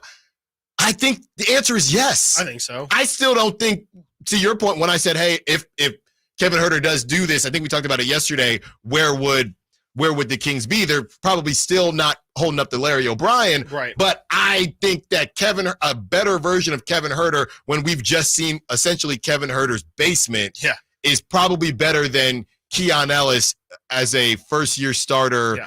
And only his second year getting legitimate time and it's also in the not NBA. all or nothing either. Right. We're not saying Keon Ellis, bench him, bury him on the bench. Right. He can still play 20 minutes. He can, much like Harrison Barnes, he can still play more than the starter does, right? It's just, I mean, I don't see that happening, but no, I mean, I think what you just laid out is completely correct. Like, I think if Kevin Huerter's at even like exactly splitting the difference of his 2 seasons here in Sacramento, 13 points per game, 39% from three. Sign me up. That's exactly what the Kings need. Of course, the defense is still going to be a problem with Kevin. Absolutely. But at least he's still helping you space the floor and helping you be a really great offense. I mean, that Kevin Huerter being down on offense this year was a huge reason why the Kings go from 1 to, 14 in offensive rating. If Kevin Huerter, like you said, is splitting the difference and the Kings are still a top 10 offense, I think that's doing much more for this team, how it's currently constructed, versus Keon Ellis giving really good defensive minutes. It's obviously really helpful and productive for Keon to give those minutes, but I mean, Brendan says it all the time, like, lean into your strengths. This Kings team is an explosive offense. It's a lot more important for them to be that explosive offense and a good defense versus being a good offense and a good defense and just kind of being middling in both. The same thing, as I talk about the Rancho Cordova Little League, and when you have a 7-hitter who had a really good season as a 7-hitter, you got to make a decision. Okay, even though the 7-hitter had a better season than our 3-hitter, right? Next season, is that 7-hitter now our 3-hitter? Not necessarily. Maybe they're better suited as the 7-hitter. Maybe in after a couple years of, okay, the 3-hitter, we've given the 3-hitter a good amount of time here, and the 7-hitter is still balling. All right, and maybe Keon gets moved to the 6-hole next season. You don't have to go from Keegan wasn't in the lineup, and now we're going to start him next season Keon. When we're talking about a Western Conference that's only getting better, Monty McNair has to make this roster better, and that a part of that is Keon improving, but I don't necessarily think that Keon That's a big bet. Needs to or should. Really there's already you already got one bet out there with Keegan. Yeah. Okay, and you're letting it ride. What will you let it ride, Chris, in roulette? Because Black hit a couple times. You're gonna let it ride. Okay. What are you gonna put some more? You don't need to put more chips in. No, Black 13 is full. Right. Just leave it be. Just leave it be. Coming up next, we continue the conversation. TC, we see you. We get your thoughts and more. Stiles and Watkins, Sactown Sports. On the move? Got somewhere to be? Take Sacramento Kings basketball with you. The Sactown Sports app will let you stay connected to your passion. Never miss a moment of Sacramento Kings basketball with the Sactown Sports app. Bonneville International Radio Station contests are open to participants at least 18 years of age and older that are residents of California and who reside in one of the 6 counties that make up the Sacramento metro area, unless otherwise specified. Employees or agents of the station, Bonneville International Corporation, other area radio stations, or any entity associated with the contest are not eligible to win, unless the station otherwise specifies in its own discretion. Persons who have won in the last 30 days from a station contest or event may not be eligible. For a copy of the general contest rules, visit khdk.com. Capital Casino has been serving the greater Sacramento area in the same convenient downtown location for over 20 years, with plenty of close-by, well-lit parking monitored by security staff and offering the most variety of table games in the region in a safe and friendly environment. Best food, best service, and the best action That's Capital Casino. For more information on tournaments and gaming, check out their website at capital-casino.com. And please remember to gamble responsibly. 1-800-GAMBLER. Carmichael Dave here, reminding you this Father's Day, you can make your backyard the ultimate retreat with Amy's Outdoor Living, your grilling headquarters. See the new Red Hot barbecue brands Napoleon and Rectech. Napoleon grills, perfect gas, perfect infrared grilling, built to last. And those Rectech pellet grills, they're built like a tank and offer the #1 rated grilling app. Now, Amy also features Weber, Big Green Egg, and Traeger gas and pellet grills like I have, and the Gosney professional pizza ovens. Guys, I threw my old pizza oven out. I got the Gosney in my backyard. It is so awesome to do pizza at home with the family. Free setup and delivery on $3.99 and over purchases. Save 40% off selected in-stock patio furniture and umbrellas. Visit their clearance center in the Sacramento store for scratch and dent savings. Amy's Outdoor Living, El Camino near Watt, and inside Amy Ace Hardware in the El Dorado Town Center. At the Good Feet store, we take pain very seriously. Whether in the foot, knee, hip, or back, Good Feet makes over 300 styles, flexibilities, and sizes of pain-relieving arch supports. With 26 bones, 30 joints, and over 100 muscles, tendons, and ligaments in each foot, a lot can go painfully wrong. So there's a trained arch support specialist at each Good Feet store to give you a precision fit. Come in for a free fitting and test walk. No appointment necessary. Good Feet arch supports are HSA, FSA eligible. The Good Feet store in Sacramento, Roseville, Vacaville. Online at goodfeet.com. Hey, sports fans, it's JaVale McGee here. Are you ready for the event of the summer? It's the Jug Life Charity Softball Game hosted at Sutter Health Park on Saturday, June 15th. Join me and all my celebrity friends for the #1 event of the summer as our incredible community comes together for a cause that counts. The Jug Life Charity Softball Game isn't just about softball. It's about giving back. All proceeds go to the water education programs and providing clean water to communities in need. Thanks to your support, our team with Jug Life is making a real difference, bringing hope and health to those who need it the most. Bring your family and friends for a day you won't forget. Cheer on your favorite stars as they hit it out the park for a great cause. Come celebrate Father's Day weekend at the Jug Life Charity Softball Game that's happening on Saturday, June 15th. Don't miss out. Get your tickets now at juglifewater.com. That's juglifewater.com. Join us, have fun, and make a difference. Jug Life. Drink water, give water, save water. At Ashton & Price, over the last 25 years, we've won just about every injury case you can think of. Slip and fall, falling merchandise, fell through rotted decking, we won those. Dangerous stairs, falls into holes, dog bites, won them. Injured while pedestrian or on a bicycle, auto, motorcycle, big rig, company vehicle, Uber, or Lyft accident, we've won them all. And the best news is there's no fee until you win. So no matter how you got injured, remember, for the best advice, don't think twice. Call Ashton & Price. Celebrate Sacramento Rivercats baseball during our 25th anniversary season. Pick your favorite weekly promotion, giveaway game, or theme night, and join the fun at Sutter Health Park. Stick around post-game every Friday and Saturday night as we light up the sky with the brightest fireworks in town. For a full promotion schedule and to buy tickets, visit rivercats.com. We'll see you there. Lead generation is one of the most important aspects of any marketing campaign. Let us help you identify your target audience and market your products or services to them. Go to aimyourdigital.com today. aimyourdigital.com.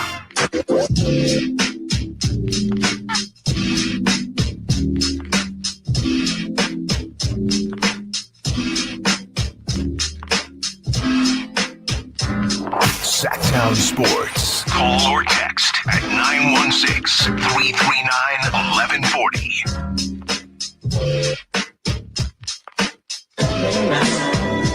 916-339-1140. That's the call line. That is the call line and text line. As we take you up to 2 p.m., we got the mock draft coming up. That's at 12. And a little bit later, oh, yeah, on Sactown Sports, our insiders, they know how to break some things. Brendan Nunez yesterday breaking who the Kings have worked out. Brendan, we just talked to Brendan. He is in the zone right now. He's working on a piece that will be out a little bit later, profiling some of the guys or profiling all of the guys that the Kings worked out. So we will have a breakdown for you on that a little bit later in the show. Hint, hint, one of the guys may or may not be connected to today's mock draft. So you're really going to want to pay attention. to who that is. That's at 12 p.m. And you're also going to want to pay attention to whatever TC has to say today as we have this Keon Ellis conversation. What's up, TC? What you got for us? Alan, Chris, what's up? Man, Friday Eve. Yes, we almost there. Yeah, we is, man. It's going to be a hot one. Hey, can y'all hear me good? Yeah, we got you.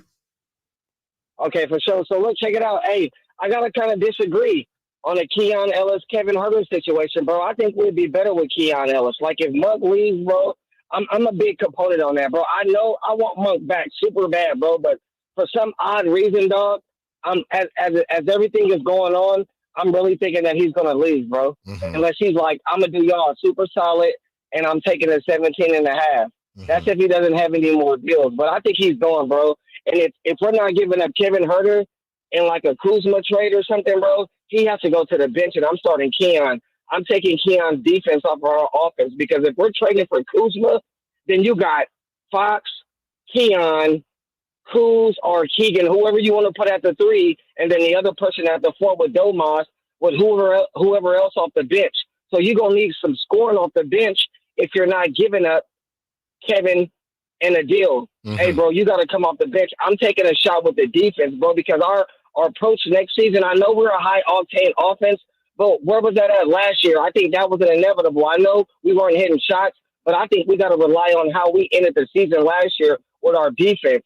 And the offense will come around, especially if you get another bucket getter. That's why I'm big on getting Kuzma or Zach LaVine, getting another bucket getter in here with the 2 guys that you have, that you really, like, you know what you're going to get from Fox and Domas, but sometimes they can take a seat back, and you need that third wheel to score. So, and then if we're looking at Keegan to take that next step, you're going to have enough scoring around Keon Ellis to get the job done. But him as a defensive intensity and go along with everybody else playing defense, bro, could be scary, in my opinion, bro. So I'm starting Keon, bro. I'm not starting Kevin over him. Thanks for the call, TC. It's a good point. So if you get Kuzma and you have another bucket getter in Kuzma, can you afford, and you lose Monk, right? Can you afford to leave Keon out there? And let's not act like Keon can't do some things scoring the basketball. He definitely has a sweet jump shot himself, and he's just still kind of getting into the swing of the NBA and the speed of the NBA. So if you lose Malik Monk and you get Kuzma and you're able to hold on to Kevin Herter, TC is saying he would start Keon Ellis over Kevin Herter, for Kevin Herter to bring the one to bring that scoring pop off the bench. And that is right. The bottom line is you need somebody else, but for this exercise, let's pretend like there isn't. And in that regard, I see where TC is coming from, because the bench, it would be a little rough offensively. I don't think Kevin Herter's like the kind of bench scorer that you think of, though. But that's what I'm saying. You need to get somebody else. The reason why Malik can be the pop that he is because he can have the ball in his hands, and we see him creating the pick and roll and things like that. A lot of Kevin Herter's game is dependent on how often he has passed the ball and like how often you want to prominently feature him. So if he's coming off the bench, I mean, I guess you could just do it in a smaller capacity, but you know, his importance becomes lesser, and you running a lot of plays for your shooter off the bench, it's just not going to be the same kind of explosive weapon that Malik was off the bench. So yeah, I mean, Kevin can be a guy who can come off the bench and maybe give you 8 to 10 points, but you know, I don't think it's going to be near the 12 to 15 that Malik has been giving you, and I don't think you'll be viewing it like in a 6-man kind of role. I just don't think it's. I think that Kevin Herter's overqualified to essentially be your bench scorer. I just don't really see him overqualified, or is just not a good fit. I don't know if he's overqualified. I just don't know if it's a good fit. Sure. I mean, yeah, whichever one you want to say. I just think that, he's not really somebody who I would envision coming off the bench and then doing the kind of things that you would want a 6-man to do. He's not a Jordan Clarkson. He's not a Malik Monk or anything like that. He can give you a scorer off the bench, but I don't think it hits nearly the same as what you would want a true 6-man to do. So, I hear you. I hear you on the defense, and and that being the thing that lineup probably desperately needs the most. But at the end of the day, again, I would probably push back and say I would much rather just lean into being a spectacular, over the top look at what the Pacers did this season offense versus, and look what the Kings did the season before offense versus, again, like being 8th, 7th, maybe lower than that in offense and then middling in defense too. I just feel like I would much rather be great at one thing than be good or really good and then decent at another. Well, the bottom line is this. As of right now, you do not have, if you lose Malik Monk, you don't have that 6-man, okay? Because even if you start Kevin Huerter, you still don't have it because you don't have it with Keon Ellis, which is why we brought up, if you look at Jordan Clarkson's contract and what the Jazz are trying to do over there, right? We looked at, if you lose Malik Monk, do you take a look at Jordan Clarkson? Because that's a guy who, and then you have the conversation, okay, even though I just said I wouldn't start Keon Ellis, okay, would you start if you lose Kevin Huerter? Would you trade Kevin Huerter if the Jazz were into it? And they probably, I don't even know if they want to pick because Whitey thinks they're going to be good pretty soon. So maybe they want some guys that can do some things now. If it's Kevin Huerter and whoever, a smaller piece, and you get Jordan Clarkson, I don't know if Jordan Clarkson would be tripping off of not starting at this point in his career. That makes more sense to me to bring off the bench. But that's what I'm saying. If you're talking about Kyle, you get Kyle Kuzma, you insert Keon Ellis as a starting shooting guard, but you have Jordan Clarkson coming off the bench, I could be convinced. Yes. Puzzle-wise, that makes more sense. Puzzle-wise, it makes more sense than if you're going to keep Kevin Huerter and bringing Kevin Huerter off the bench. Yeah, no, absolutely. I mean, I think if again, and it might just play into expectations. Like maybe I just kind of view if people are saying Keon Ellis should enter the starting lineup, that then gives me pause because I wonder, okay, well then what are people expecting out of Keon in that starting lineup? It feels like there's just a natural, hey, he's a starter. He should be giving us a certain amount of points per game or a certain level of something in the game. And I just don't, as long as the expectations stay reasonable for Keon, I'm okay with him getting in the starting lineup. Well, that's not happening. Exactly. And that's the problem is I think him entering the starting lineup then makes people think, oh, wow, the Kings must think he's really far in his development or he can be something that maybe it's more just a happenstance that he is in the starting lineup, not necessarily a sign of approval. Look, let's keep it a buck. We saw Keon Ellis in the starting lineup, okay? And they lost games. Yes. At the end of the season, they lost games. Yeah. Now, if it's that same lineup and you're throwing in Kuzma and those same, that what JaVale talked about here on these airwaves in this room, what was it? The Knicks game, the Oklahoma City Thunder game, the Celtics game was weird. And I think there was the Suns game, right? Those 4 games that the Kings could not figure out. If you insert Kuzma for Harrison Barnes and you keep Keon Ellis out of those 4 games, how many do they win? Maybe 2? Maybe, hopefully. But and maybe that changes things, maybe it doesn't. But I don't know if it's either way. Keon starting or not, Monty still got work to do. Yeah. Monty got to earn his paycheck. Yes. Either way. Coming up next, this is probably the most exciting mock draft we've done because it's coming off the heels of the Kings working out a couple different players. And Yahoo has the Kings taken one of the players that they worked out earlier this week. We'll tell you who it is when we return. Stiles and Watkins, Sactown Sports. The Sacramento Kings play here. He's got the triple. Sacramento takes the lead. Get your Kings fix all season long right here on your home of the Sacramento Kings, Sactown Sports and SactownSports.com. I didn't ask to be thrown in the streets with nowhere to go. I didn't think I'd survive. But I did ask for help, and Covenant House was there for me. 1 in 10 young adults will experience a form of homelessness this year. For these kids who didn't ask to be put in this unthinkable situation, Covenant House is there. Covenant House helped me break the cycle of homelessness in my family. They gave me the love that I needed. Over 2,000 young people will sleep safely in a Covenant House bed tonight. When youth who are experiencing homelessness have a hot meal, a safe place to sleep, medical care, and love, they can overcome heartbreaking challenges and have a brighter future. They just really genuinely just wanted to help me succeed, and I'm succeeding. I'm a speaker, I'm an author. Covenant House really helped me and really helped mold me into the woman I am today. If you or someone you love is asking for help, go to safeplacetosleep.org today. Get ready to fuel your spirit of adventure with Kia Vacaville Summer Sticker Sales Event. It's time to crank up the excitement, calling all thrill seekers. Are you ready for an adrenaline-packed journey? Introducing the Kia Telluride, the ultimate companion for your next adventure. Picture this: blazing trails through uncharted territories, conquering the wild with the power and precision of the Kia Telluride. With Kia Vacaville, you can join the expedition and experience the thrill of off-road exploration like never before. With its rugged design and cutting-edge features, the Kia Telluride is your passport to unforgettable adventures. Don't let this opportunity pass you by. Head to Kia Vacaville today and gear up for the adventure of a lifetime during their summer sticker sales event. Your adventure starts now. Kia Vacaville, where every journey is an adventure. Visit Kia Vacaville today. Model availability, lease options, and features may vary. Please visit Kia Vacaville for more details.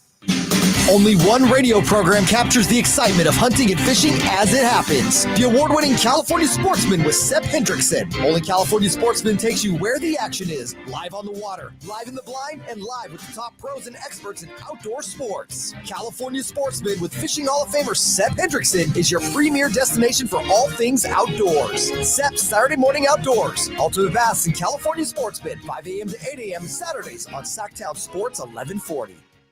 I remember as if it were yesterday. I reached down to move a nightstand and was astonished at the weight of the piece. Hi, this is Frank LaRosa with a word about Naturewood Home Furnishings. At that moment, I instantly recognized the difference between Naturewood's quality furniture that will last a lifetime versus lesser quality furniture found elsewhere. Now, I suppose there's a huge difference in what you'd put in your first apartment and what you would live with in the comfort of your own home. Right now, Naturewood Home Furnishings Made in USA sale is a great time to fill your home with solid, superior quality furniture to reflect your own love for life. With brands like Sam Moore, Stanton, Stickley, Hilltop Hickory, Simply Amish, and many more, Naturewood Home Furnishings has tables, chairs, couches, and, yes, nightstands, and more at their Made in USA sale. Find furniture that will be with you forever. Naturewood Home Furnishings, off Highway 50 at Hazel. Look for the water wheel. It's Kyle Draper here to let you know that the famous Bay Area pizza company, Amici's East Coast Pizzeria, has just opened its first location in Sacramento, offering takeout and delivery to the greater Sacramento area. To check out the menu and order online, visit amicis.com and click on the Sacramento banner. As a special deal, all this week, when you enter promo code SAC50 at checkout, they'll give you 50% off any large pizza. So when you want to enjoy half-price pizzas with family and friends this week, use promo code SAC50 at amicis.com and Amici's delivers. This segment is brought to you by Kia Vacaville. Check them out at KiaVacaville.com. KHTKAM Sacramento, KYMX HD2 Sacramento. From the Power Business Technology Toshiba Studios, your new home for 49ers football in the 916. Sactown Sports.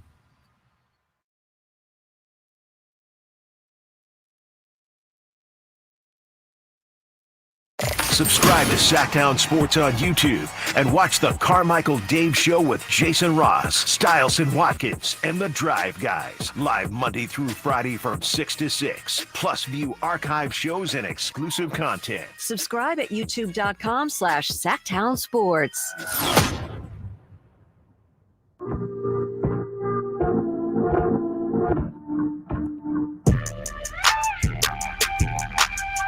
Live and local. Live and local. This is Sactown Sports.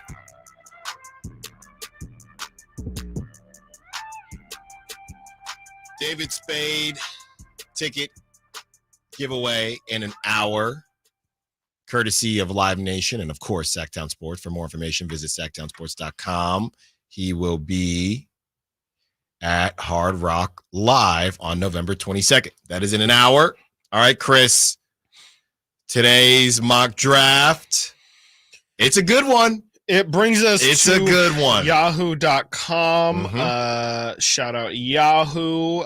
They have, let's see here. They have typical, like we said, the 1 and 2 have kind of been flip-flopping. They're still not anyone locked down for those two spots. You got Atlanta taking Zachary Reese-Sachet, got Wizards taking Alex Sarr. Those two have been pretty consistently at the number 1 and 2 picks. The Rockets, number 3, taking Stephon Castle. Seems like he's starting to really climb up boards. Reed Shepherd going number 4. Number 5, Tejan Salon going to the Detroit Pistons at number 5.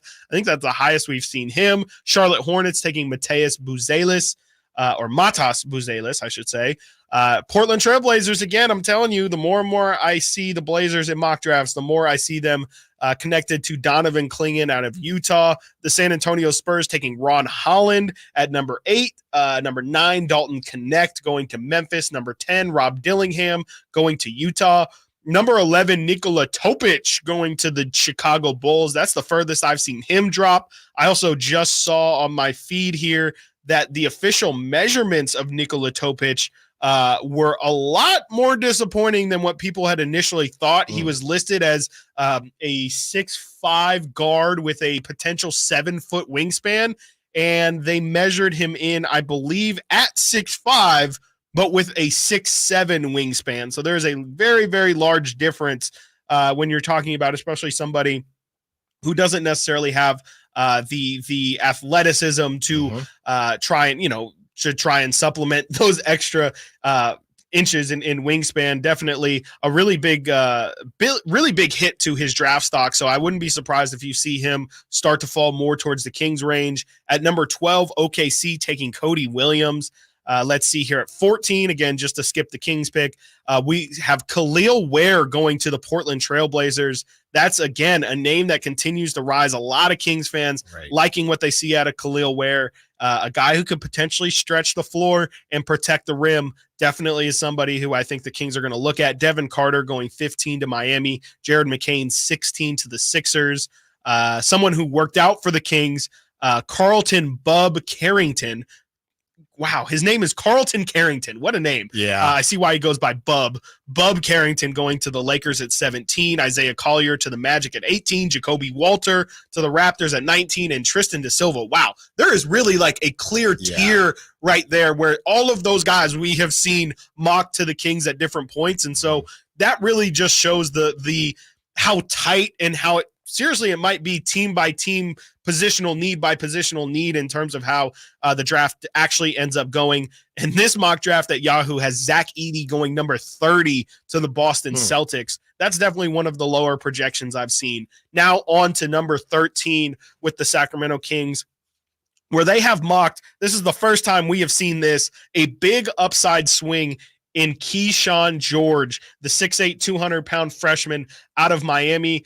The small little blurb that Yahoo has written in there is George is one of the most promising wings in this class with how well he shoots from 3 and his potential 3-and-D. He is a potential 3-and-D wing in the NBA. The scouting report on Keyshawn George is a jumbo-sized guard / wing with awesome physical tools and big-time upside. He instantly passes the eye test, not only because of his height, but how he moves on the floor. He's got great handles, good passing vision, and the size to see over the defense, and he makes good decisions with the ball, knowing when to move the rock, and when to get his shot. He showed off a really nice outside game during his freshman season at Miami, hitting an outstanding 41% from 3 on decent volume. This floor spacing ability takes his game to the next level. George can guard up and down the lineup and does a good job of pressuring the ball using his size and agility. Okay. While he's not the quickest or most explosive athlete, he can stay with smaller guards and uses his size and athleticism to defend well in space. He's got a lot of development to do, but the sky is the limit for this kid. So there's a lot of people very high on Keyshawn George. His numbers definitely don't jump off the page. Let's see here. His numbers last season, 7.6 points per game. Definitely nothing super exciting there. 3 rebounds, and again, he is 6'7" at a guard position. 2.2 assists. He did shoot 42% from the field last year, but here's the promising thing, 40.8% on 4.2 threes per game last year. And as we were talking earlier, when I was talking about playing at Golden 1, that college 3 and that NBA 3 are not exactly similar, but Keyshawn George is a 77% free throw shooter. So I think that that's just kind of on the line of, okay, like he's not in the low 70s, high 70s, mid to high 70s. I think probably projects pretty well for him to be a shooter. But I think the intriguing thing, just kind of watching a little bit of his game, is definitely his size does jump off the page. Oh, yeah. He's got a massive afro, or at least has let his hair grow out quite a bit.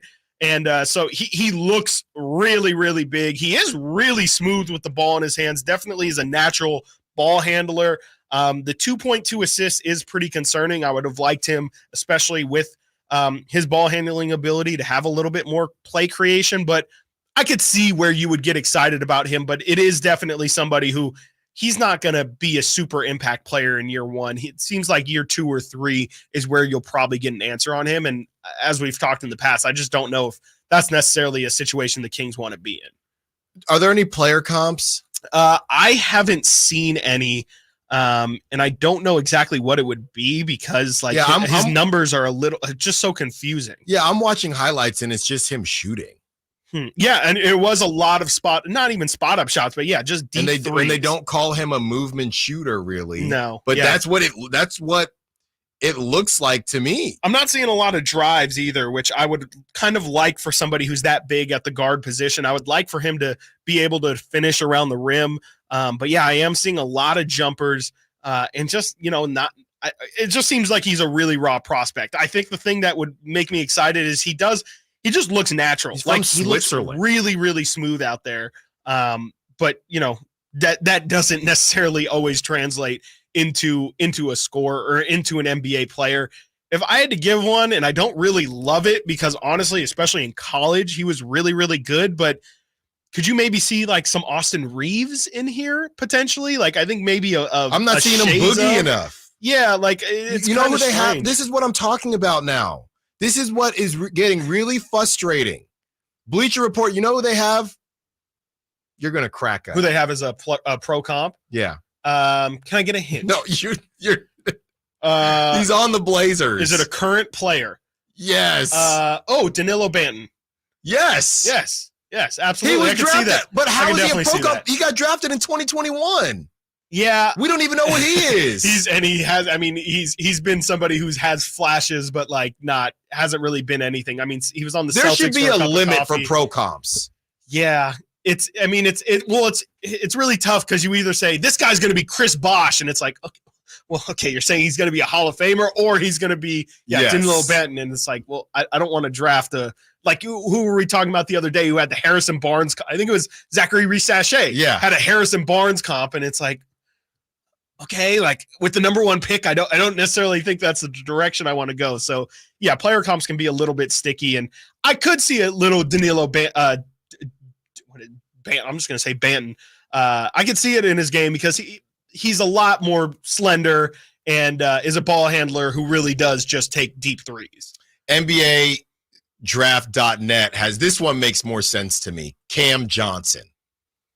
Yeah, absolutely. I like Cam Johnson. Yeah, I think a lot of people like Cam Johnson. I think the problem is Cam Johnson is a little bit more of a forward, and maybe Keyshawn Johnson's 19 years old. Keyshawn George is 19 years old, so maybe he can kind of grow into that a bit. But Cam Johnson definitely, I think, size wise and like frame wise is a pretty good comp. But this guy's more. He seems to be more of a guard than a forward. Right. To me. Yeah. Decent though, 40% shooting. I think that's exactly what you're going to sell yourself on. You're going to say he's going to be a guy who he can have the ball in his hands, but I think at the NBA level, as with everybody, I just think he's going to have to at first be a role player who probably just knocks down shots and then can show what else he can give a little bit later in his career. There it is. Yeah. I think everyone's just saying you don't sound too. It's just the upside swing that I'm just not a fan on. I'm just not really. I just don't think the upside thing is the direction the Kings should go. How old is he? 19 years old. Just take Tejon. He wasn't available. He went number 5 in this mock draft, so That's insane. we can't do it. We got to be careful what we say on this show. We really do, because now Tejon this is Salon, what makes you think that Tejon Salon a month ago, yeah, was the 17th pick. Yep. And JJ Redick was just a podcaster. And JJ Redick was just the host of Chris's favorite podcast. Not yet. No, and now yet. Mind Ball. The Mind Game Pod is done. Well, the Mind Game Pod is back. It was done yesterday. It was on live and support. Tejan Salon is a top 5 pick. Yep. Wow. We got movement in these I streets, heard man. Dan Hurley's going to take over the Mind Ball podcast.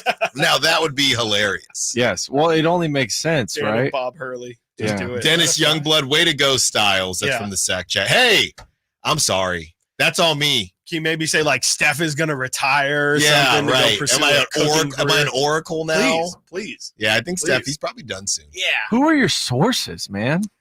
Who is telling you these things? Honestly, it's just the eye test. And I had a couple sources text me and say, Tejan Salon, he's got some upside, and next thing you know, he's flying up the draft boards. Last month, you didn't even have that shirt you're wearing right now. That's right. You're Right. a new man. I'm repping the Sac Republic. That's right. When you go in, you go all in, and That's I can right. respect that. That's right. And I'm all in on Tejan. Hopefully, yeah. Chris, do you actually think how much time do we have until the draft? We have, I think, 20 days.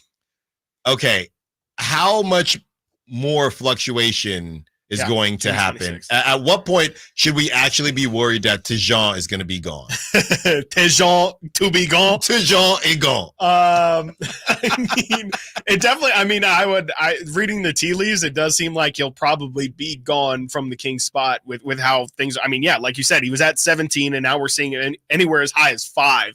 So that probably says that the closer we get to the draft, the more and more that these reporters and writers will, hear from GMs, hear from assistant GMs, hear from scouts, and say, yeah, like we're really high on player X, player Y, player Z, and that you kind of see it start to be reflected in mock drafts. But honestly, you don't know until the day of. Like I remember in the Keegan draft, everyone thought Jabari Smith was going to go number 1 all the way up until about an hour before the draft. It was, oh no, actually Orlando has circled Paolo Banchero this entire time. So, we really don't know until the actual draft happens. People fall, people rise, and they'll definitely, I mean, Zach Edey will probably end up going in the top 10 or something like that, because honestly, we don't know. We just don't, because there's a lot of smoke screens that go on too.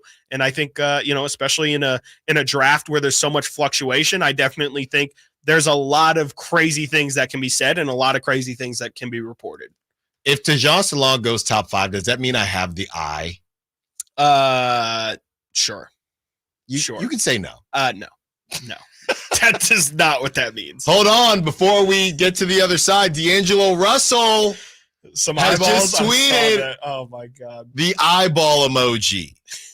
And people are speculating. Yeah. I mean, nothing can that happen. means Orlando. Nothing can happen now, right? He's seen another one of his teammates cheating, and he's ready to tell. He's ready to snitch again. All right. Oh, man. Coming up next, we continue the conversation on Keyshawn and everyone else that the Kings could look at in the draft. We also break down the Kings and what roster improvements can they make without blowing it up like Chris wants to do. Stiles and Watkins, Sactown Sports.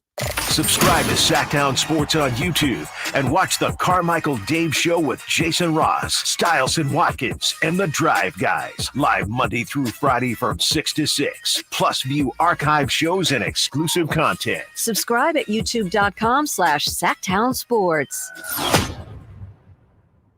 Is switching your wireless service to Total by Verizon easy?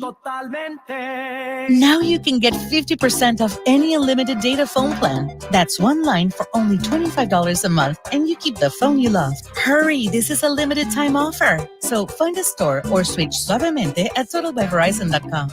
Offer ends July 31st, 2024. Promise subject to cancellation after 12 months. Available exclusively online and in Total by Verizon stores. Requires a compatible unlocked device and SIM. See totalbyverizon.com for device compatibility and additional details. Taxes and fees may apply. What's keeping you from learning the language you've always wanted to speak? Too hard. Takes too long. Not with Babbel. Babbel's interactive lessons, podcasts, games, and more make learning fun. Fun isn't hard. Right. And in 10 minutes a day, Babbel's bite-sized lessons are designed to get you having real conversations in as little as 3 weeks. That's not long. It's not hard. It's perfect. It starts here. Go to Babbel.com to try for free. That's Babbel.com. Babbel.com.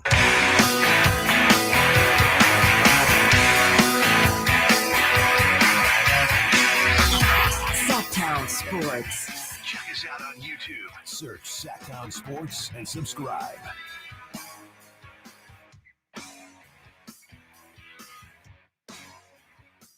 $45 minutes. Your chance to win David Spade tickets. And that is courtesy of Live Nation and, of course, SactownSports.com. Chris, I'm just going to do this now, man. I am getting flambéed on X right now, all because people don't know how to read, I guess. And Elliot Ramos has been ridiculous. And I have been a huge fan of Elliot Ramos. Yeah. He has been playing out of his mind lately. This is from got on base 6 times yesterday. That's right. Alex Pavlovich coming into this game. This was yesterday. Elliot Ramos was at 6 defensive runs saved and 2 outs above average. Elite defense in the corner so far. This was literally my tweet, Chris. This pains me to say because y'all know he's been my guy. But if the Giants don't get on a roll here soon, Elliot Ramos will start looking like the perfect trade piece. Now, he's 24 years old, and everybody is freaking out. Why would Farhan do this? And this is what confuses me. I thought everybody didn't like Farhan, and I thought a lot of people. I think that's correct. I thought a lot of people felt like they couldn't trust Farhan and what he could or would or should do. Right. But this is far-fetched to you? This is the line. And I said if they don't start winning. Right. This is far-fetched to you. Giants fans, and I've said this before, Giants fans are some of the most gatekeepy, we know baseball, you don't people I've ever come across. I don't know if it's their entitlement from the 3, and this is as a Giants fan. Yes. From the entitlement of the 3 championships. But like I told you, Austin Slater, I said something. This is this season's Austin Slater tweet when I talked about Austin Slater and the Slaties, and they wanted to attack me. Okay, you don't know baseball, you don't know this, you don't know that, and I said, actually, I know a good bit of baseball. I'll never forget. I was literally at lunch, so wifey was pretty upset with me, and I'm fighting with people on Twitter, and I'm going back and forth with someone. And they say, you don't know baseball. You don't know what you're talking about. So then I say, I actually played for, a decent amount of time, whatever it is. And then they say, oh, so you think because you played baseball, you know better than us? No, I was just letting you know that I'm not just randomly talking. And then they blocked me. They blocked me after that. Sounds like the internet. That sounds like Giants fans, they need more heat. Giants fans should take more heat as far as social media spaces, because they're pretty terrible. Yeah. They are pretty terrible, and they seem to not be able to read correctly. So Elliot Ramos, all of a sudden, I want Elliot Ramos out of here. All I said was it could make sense if the Giants don't start winning. Yeah. That's all I said. No, I mean, I think it's a perfectly fine tweet. I mean, even if you don't agree with it, I think like we talked about earlier, I mean, there's ways of saying you don't agree with it by still having a conversation. And yeah, I mean, it sounds like you had a typical internet back and forth, because nobody's actually there for open conversation. It's just to yell about your point and not to actually go back and forth with anybody. So, I think there's definitely parts of what you're saying that I 100% agree with. I think it doesn't have to be Elliot Ramos gets traded, but definitely, I mean, we were talking about it in the pre-show, like, is Elliot Ramos a player that ideally the Giants want to keep moving? Yes, he's playing great, but if the Giants want to turn this thing around and have success next season, it's almost like the Keon Ellis conversation, right? Where if we're really trying to work towards the right direction, is Elliot Ramos going to be the starter for the Giants in left and right field next season? Yeah. And that's all I had to say. It was right when I got in this morning, and I did not expect it. I didn't expect this type of backlash, but that's because I've kind of been slacking on my Giant with everything else that's been going on. I've kind of been slacking on my Giants tweets. So I've got reminded quickly what happens when you get into it with Giants fans on the internet. Someone else that's been getting into it, Gino Auriemma. He was on the Dan Patrick Show talking about a lot of things, Chris, from Caitlin Clark to this Dan Hurley situation. He randomly takes a shot at JJ Redick, and Gino Auriemma says, I think you could win a lot of championships with the Lakers, more so than a guy who's never coached. That was Gino Auriemma to Dan Hurley, and then he said that to Dan Hurley on the Dan Patrick Show. I mean, I hear it. I understand. I don't think that the Lakers are in any sort of championship conversations right now. Like, I think that they still, LeBron is still great, still definitely a top 8 player in the NBA right now. But I just think that the talent around them isn't quite at a championship level. I think that they have kind of the old model of having stars and then having a bunch of role players. I just don't know if they're role players, especially when you look at, situations like Boston and things like that.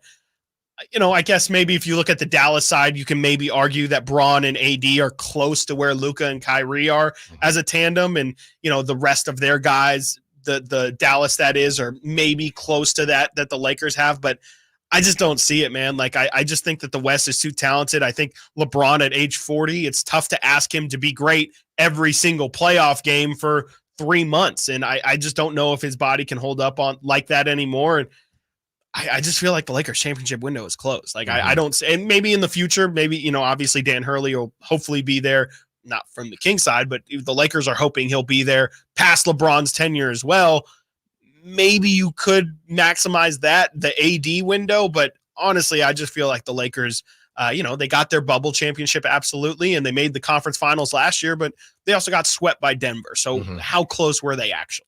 Yeah, I've seen so much, and you don't ever know what's true or what's not nowadays. And I saw that they as in the Lakers wanted to maybe prioritize Anthony Davis for sure and make sure that he's happy. Right. And it didn't necessarily seem like he was on board with JJ Redick, and they wanted Anthony Davis to kind of sign off on this because they just, you can only do things. You can only let LeBron control things, even if Chris doesn't think that's happening. Well, actually, why'd you say that, Alan? I was going to let you slide. I was going to just mention that you can reverse. I literally have audio of Brian Windhorst this morning saying LeBron was not involved in this decision. I don't care.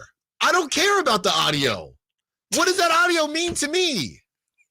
What do facts mean? It's not a fact because Brian Windhorst is a talking piece for LeBron. Okay. He always has been. The guy wrote a book on him. But your whole argument was this is clearly LeBron's decision. It's LeBron's best friend, and now the decision is not LeBron's best friend, and so it's still LeBron's decision? LeBron must have signed off. I always said he had signed off. Okay. If Dan Hurley gets but that's what I'm saying, Chris. Now they are saying that LeBron at that point said, you know what? Prioritize Anthony Davis over me. Yeah. LeBron, where have I heard that? He told them. But they would have done what LeBron wanted. He told them. Yeah. Which is still doing what LeBron wanted. It's still doing what LeBron wants. Either way, it's what LeBron wants. I feel like this was not what the argument was. You have completely moved the goalpost for what the argument was. Okay, Chris, the argument was they're going to do what LeBron wants. No, the argument was that JJ Redick was being hand-selected by LeBron James and that all of this was part of LeBron James being a puppet master. And I told you, I'm pretty sure LeBron had a yes or no on this, but I'm pretty sure he also said, I'm not going to be here moving forward, and you guys need to operate like I'm not going to be here moving forward. I hear you. What I'm saying is LeBron is still the puppet master, and he decided that you guys can decide. Yes, that's my point. He decided I don't. You know what? No, you're right. No, I'm just saying. Yeah. Who is that for, Nate? I don't know. We'll let the audience figure it out. No, say who it's for, Nate. Whose side are you on, Nate? Nate just plays the music. He just pushes the buttons, man. No. Let everyone else decide what the music's for. Whose side are you on, Nate? We're not going to break until you say whose side you're on. I'm on your side, man. You're a liar. Stiles and Watkins, Sactown Sports. Harrison Barnes plays here. Harrison Barnes drives it, hammers it. The Black Falcon soaring into the night sky on a Monday evening in Northern California. Sactown Sports is your proud home of the Sacramento Kings. Progressive presents good news, bad news, dumb news, then great news. Good news. A letter in your mailbox says you could save money bundling your home and auto insurance with Progressive. Bad news. You saw it after your teenager backed the car into the mailbox. Dumb news.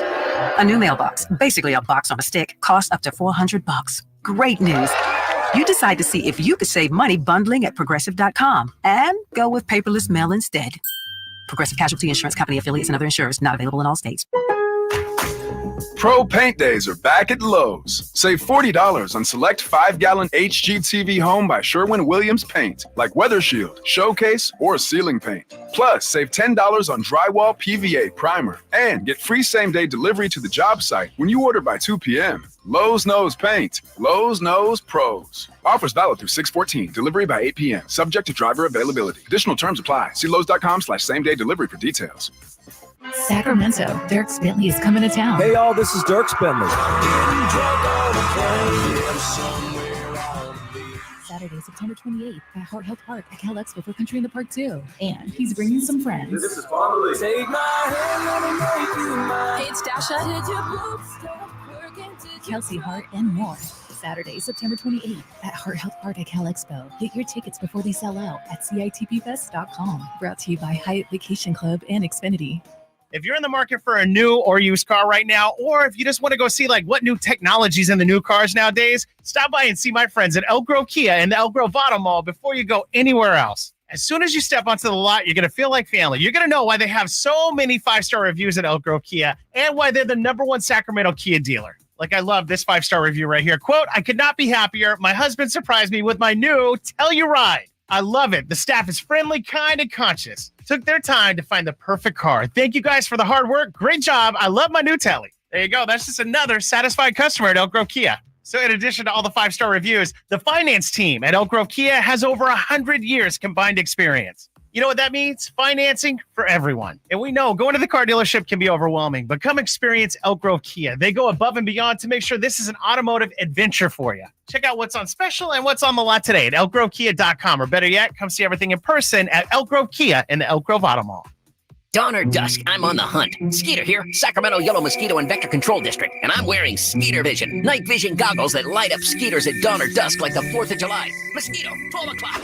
Got him. So fight the bite by wearing long sleeves and pants at dawn or dusk when they're most active. Apply insect repellent and drain stagnant water. It's a breeding ground. Dawn or dusk, the Sacramento Yellow Mosquito and Vector Control District reminds you to fight the bite. For more information or to report problems, go to fightthebite.net. Hey sports fans, it's JaVale McGee here. Are you ready for the event of the summer? It's the Jug Life Charity Softball Game hosted at Sutter Health Park on Saturday, June 15th.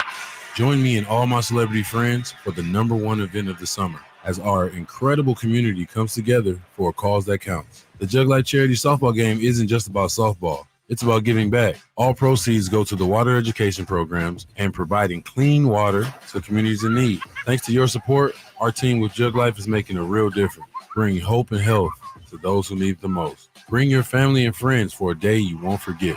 Cheer on your favorite stars as they hit it out the park for a great cause.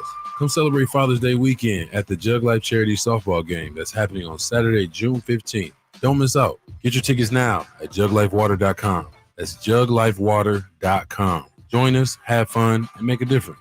Jug Life. Drink water, give water, save water. This segment is brought to you by Kia of Vacaville. Check them out at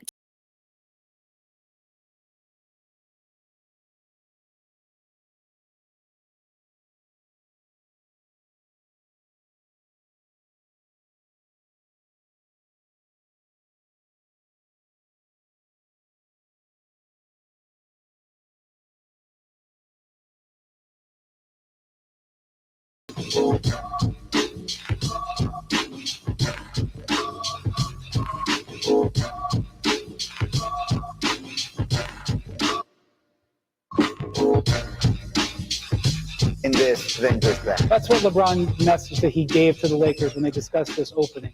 He said to them, do not make a decision that's based on me. Do not make a decision based on the 24-25 season. Make a decision for Anthony Davis. Make a decision for the next decade of this organization. That's what his advice to Lakers was. I know that a lot of people think that LeBron is, in charge of a coaching search. That's just not the case.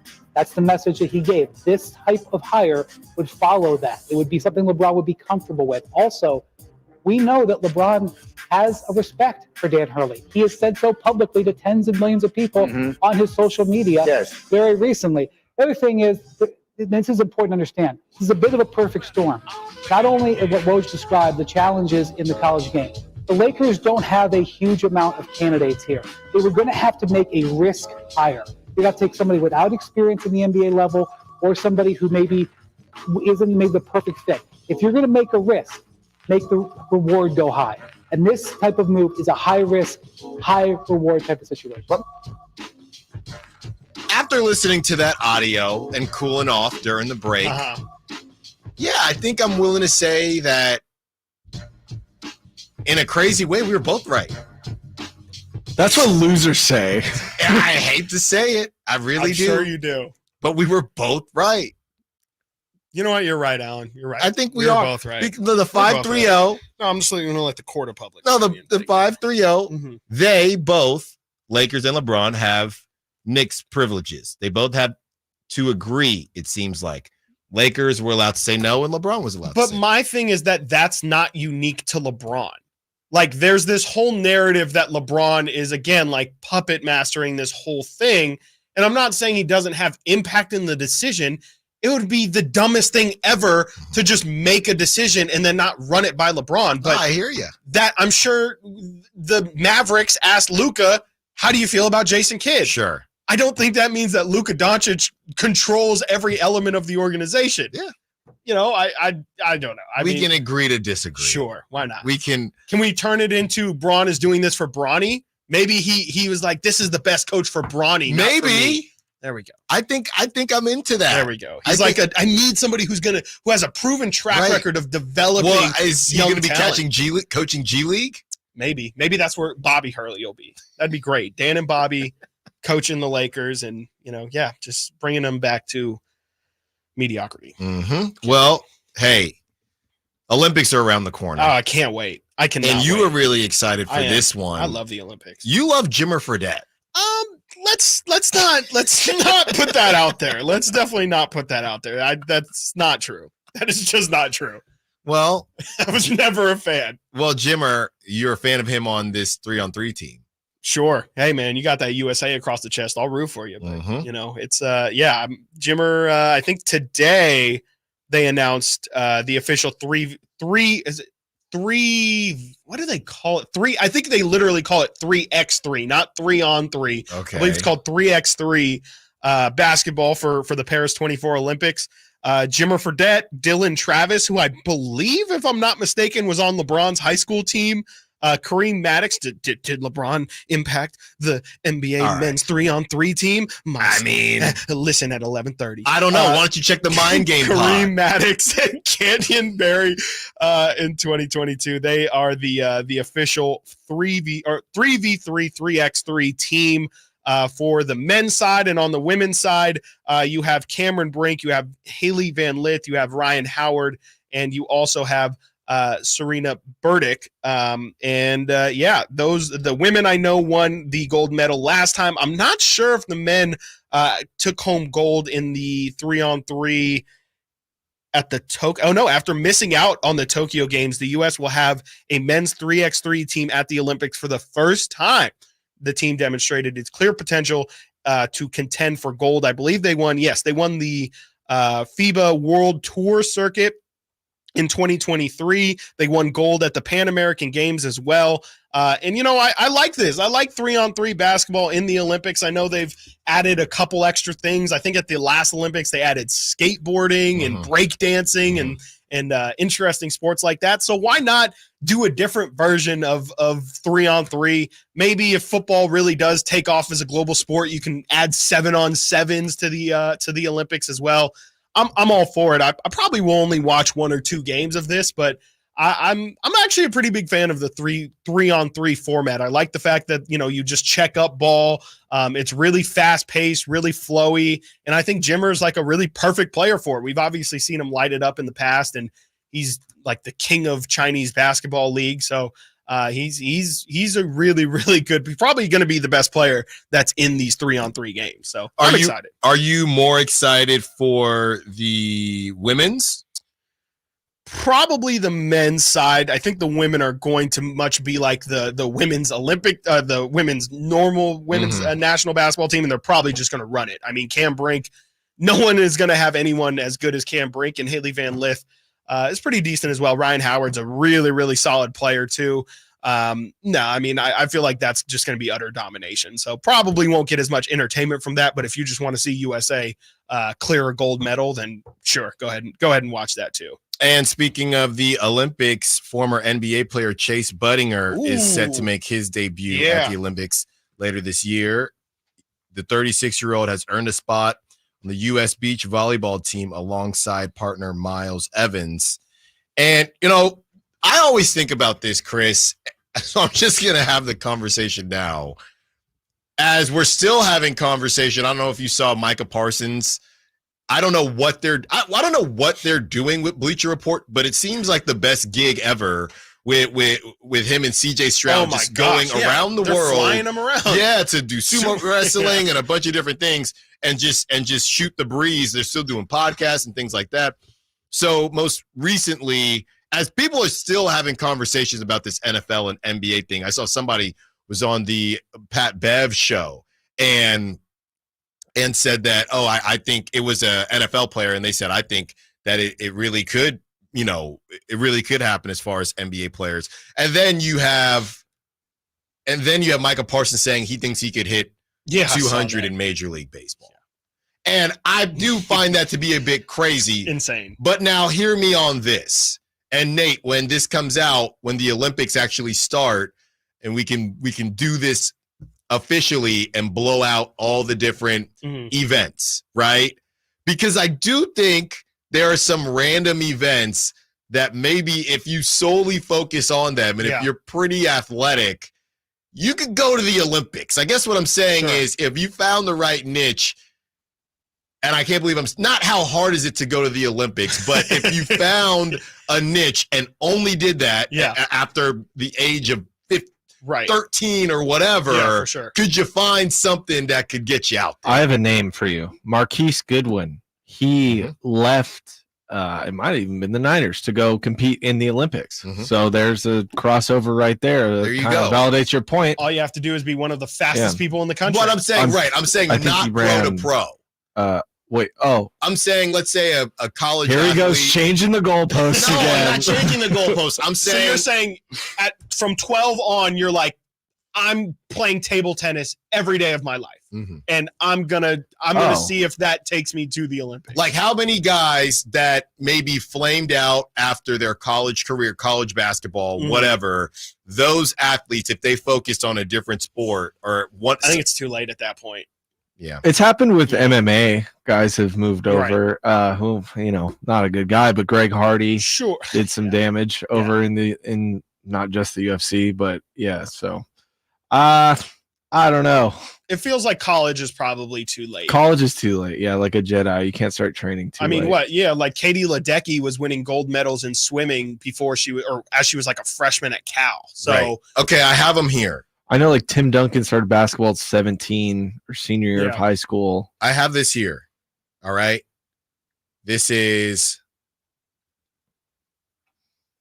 all of them. Acrobatic gymnastics, alpine skiing, archery. You're going to list You're going to list every Can we do Olympic this on the event? other? Let's do this on the other side. I'm getting to them. Okay. The one just says athletics. That's all it says. All right, Nate's telling me we got to go. We got the rest of this list. We have fair or foul coming up as well. And we get back into some Kings talk. Who should the Kings add this offseason? Stiles and Watkins, Sactown Sports. Trying to find out where to catch your favorite team's games? Are you a fan of the Kings, Niners, and the NFL? Well, Sactown Sports has you covered. Touchdown! San Francisco! It's all on his shoulders. Fox rocks. He fires for the win. He's got the triple. Catch all your Kings, Niners, and NFL games all year long on Sactown Sports and SactownSports.com. Hey, it's Carmichael Dave inviting you to make the switch to electric this spring and save big with American Energy. Stay ahead of the spiking energy bills this summer with up to $9,000 in rebates on a new ultra-high efficiency comfort system. American Energy is providing huge rebates from SMUD as well as spring specials by installing one of many incredibly efficient AC options available to you right now. Get rid of those fluctuating gas bills in the winter and switch to year-round all-electric with American Energy. Let them perform a free in-home energy efficiency analysis and see where they can help you save for the warmer months ahead. These guys are the best. Been serving the greater Sacramento area since 1981. A+ from the Better Business Bureau. Learn more by calling 916-520-9990. That's 916-520-9990.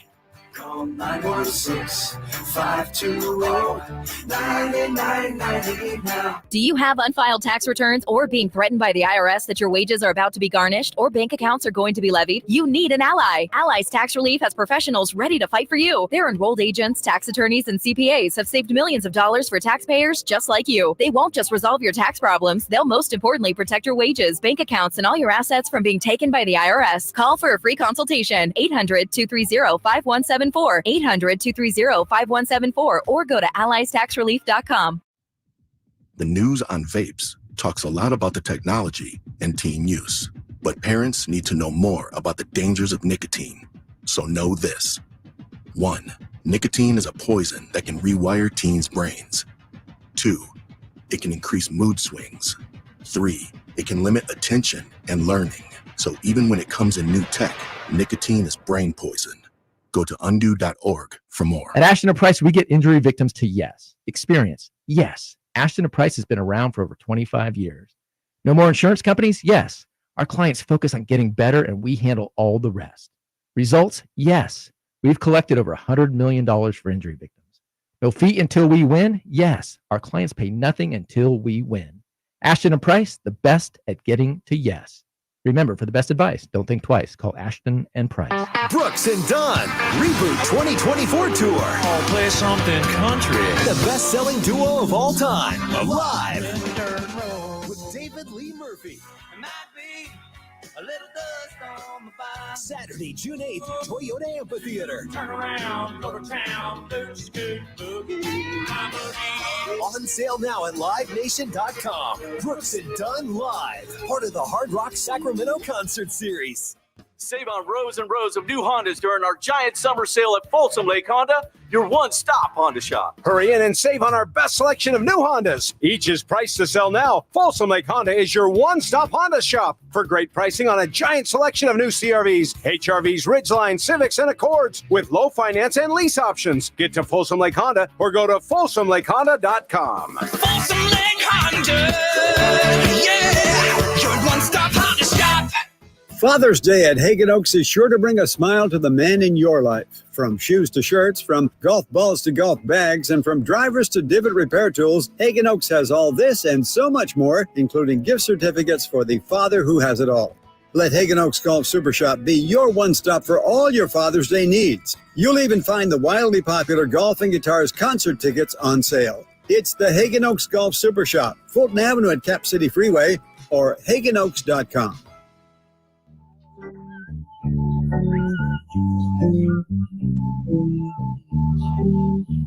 Sactown Sports. Call or text at 916-339-1140. 15 minutes, Davis Bay tickets. All you have to do is call the Folsom Lake Honda hotline at 1 p.m.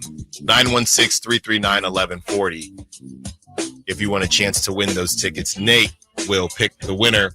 Okay, but this is, I think I wasn't very clear, and thank you to the 916. I wasn't very clear because I wasn't sure what I was actually asking, because the 916 is saying you are wildly underestimating the talent depth in all these sports. Remember, USA is only sending like 2 to 6 people in non-team sports. Kids do start training for the Olympics at like 10 and still don't make the team. Yeah. Thank you, 916. So I guess it started with the conversation from Chase Budinger, who swapped over.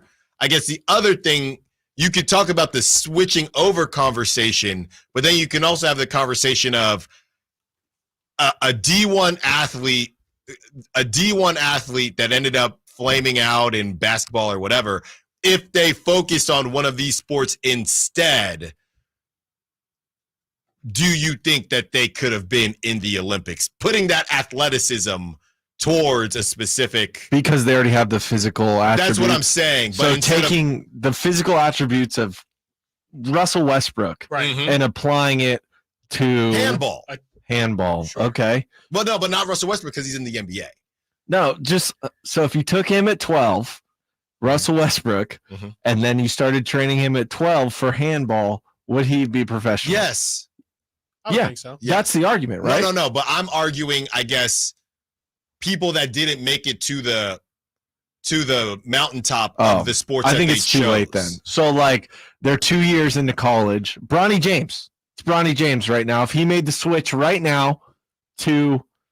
No. I'm saying Bronny James never played basketball. Bronny James decided I'm going to play handball from a young age. With Bronny James... Dude, that's what I just said with Russell. I'm so confused. No, but I'm not talking about guys that are in the NBA. Yeah. I'm talking about I'm saying, could you have been a gold medal athlete in a different sport even though you didn't make it to the NBA or the NFL? That's what I'm saying. You take a 12-year-old Russell Westbrook, not in the NBA yet, right? And then fine. Yes, I understand what's being said. It's okay. We need to. I'm sorry. I'm having a hard time. Let's move on. All right, Chris. As we get into some of this conversation with the Olympics, whether or not they still hit, you had some breakdowns on really, I guess, that Kendrick Perkins swing. And these swings are starting to pop up out of nowhere. Because you saw Giannis's swing a couple years ago? No, I don't think I have, actually. I've seen a couple really bad swings out of some former football players, but I actually haven't seen many basketball players take so Giannis was terrible. Caleb Williams was atrocious. Something to be seen. Yeah. And then you have Kendrick Perkins a couple days ago for, I think it was the Red Sox game. Yeah. And that was hilarious as well. I want to see more swing. I know the first pitch, you're always going to have the first pitch, but I got to see these dudes swing in the cage. Yeah. Because it does make me feel, I think a swing is, I guess, one of the most learned athletic movements, I think. Not to say that there's some bad jump shots out there. Yeah. Right. But I feel like there are more guys that have jump shots that look decent than people that have swings that after yesterday. I don't know if I can say it was bad. There were some really bad ones. I don't know. And some people just they just make that shot from when they're a child and they're like, hey, it worked for me when I was 6. Right. I just continue to shoot with two hands and look like I'm going to shoot with my left hand, but it actually comes out of my right hand. I definitely think for whatever reason, like the baseball mechanics, the fluidity. Honestly, I do have to push back and say golf. Like golf, the golf swing is absolutely the most meticulous thing that you have to learn in terms. But something about the baseball swing.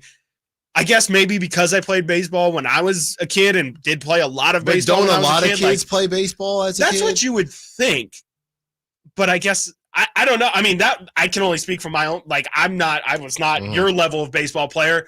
I don't think a baseball swing is too difficult. But again, I also play in a softball league, and I can tell you there's a lot of people who look like they should be, I can tell that guy used to play football. Sure. He's not doing anything on the softball field. So I think it is, there's definitely something to it to where something about the motion, the fluidity. I think it's the fact that, it is a lot of, abs, but it's a lot of mechanics at work at the same time. And, I think that's kind of where a lot of people or other athletes, I should say, kind of struggle. It's just not, you don't swing in football. You don't really have that same torque motion besides, I guess, a Euro step in basketball. It's just not something that's similar to the other two major sports. Right. And I think that went back to the conversation that Austin Rivers started about football being, I guess, the least skilled out of the major sports, even though they're the most freak athletes. But as far as skill and perfecting a skill, now we're not trying to disrespect football players, but that was the argument that that skill is a little bit different. And it was Greg Olson, by the way, who was talking to Patrick Beverly, and he said there's definitely some dudes that in the NBA that could play in the NFL right now. Sure. Yeah. I think the NFL thing is just more all those things seem to, again, like I think it's more of just the natural movement of things. I'm more thinking of, like I see soccer players take a jump shot and it looks terrible. Yeah. Like, and these are, I'll see Paul Pogba, who's a 6'3" soccer player, and he shoots a basketball like he's literally an elementary school kid. And so I say that to say, I feel like Paul Pogba could run a route. Yes. Maybe catch a ball. It would take him a couple. But, the catching motion is it's more of just hand-eye coordination, and it's a fairly simple one.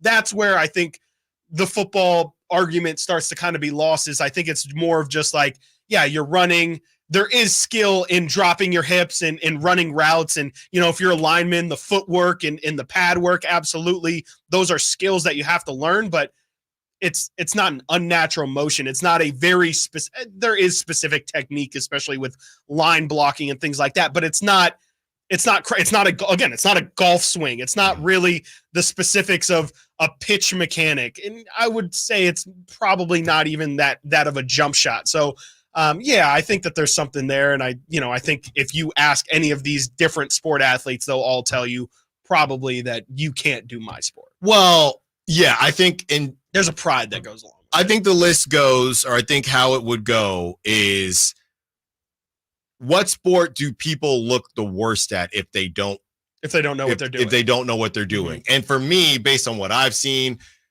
people look the worst playing baseball, second worst playing basketball, and third worst playing football. I might say basketball. I mean, maybe it's just I haven't seen enough people, but I think of like you've seen enough first pitches. That's true. No, that's true.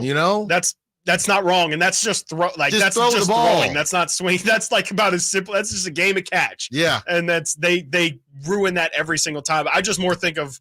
I think I just in my head I have more examples of like I said, Paul Pogba taking a jump shot.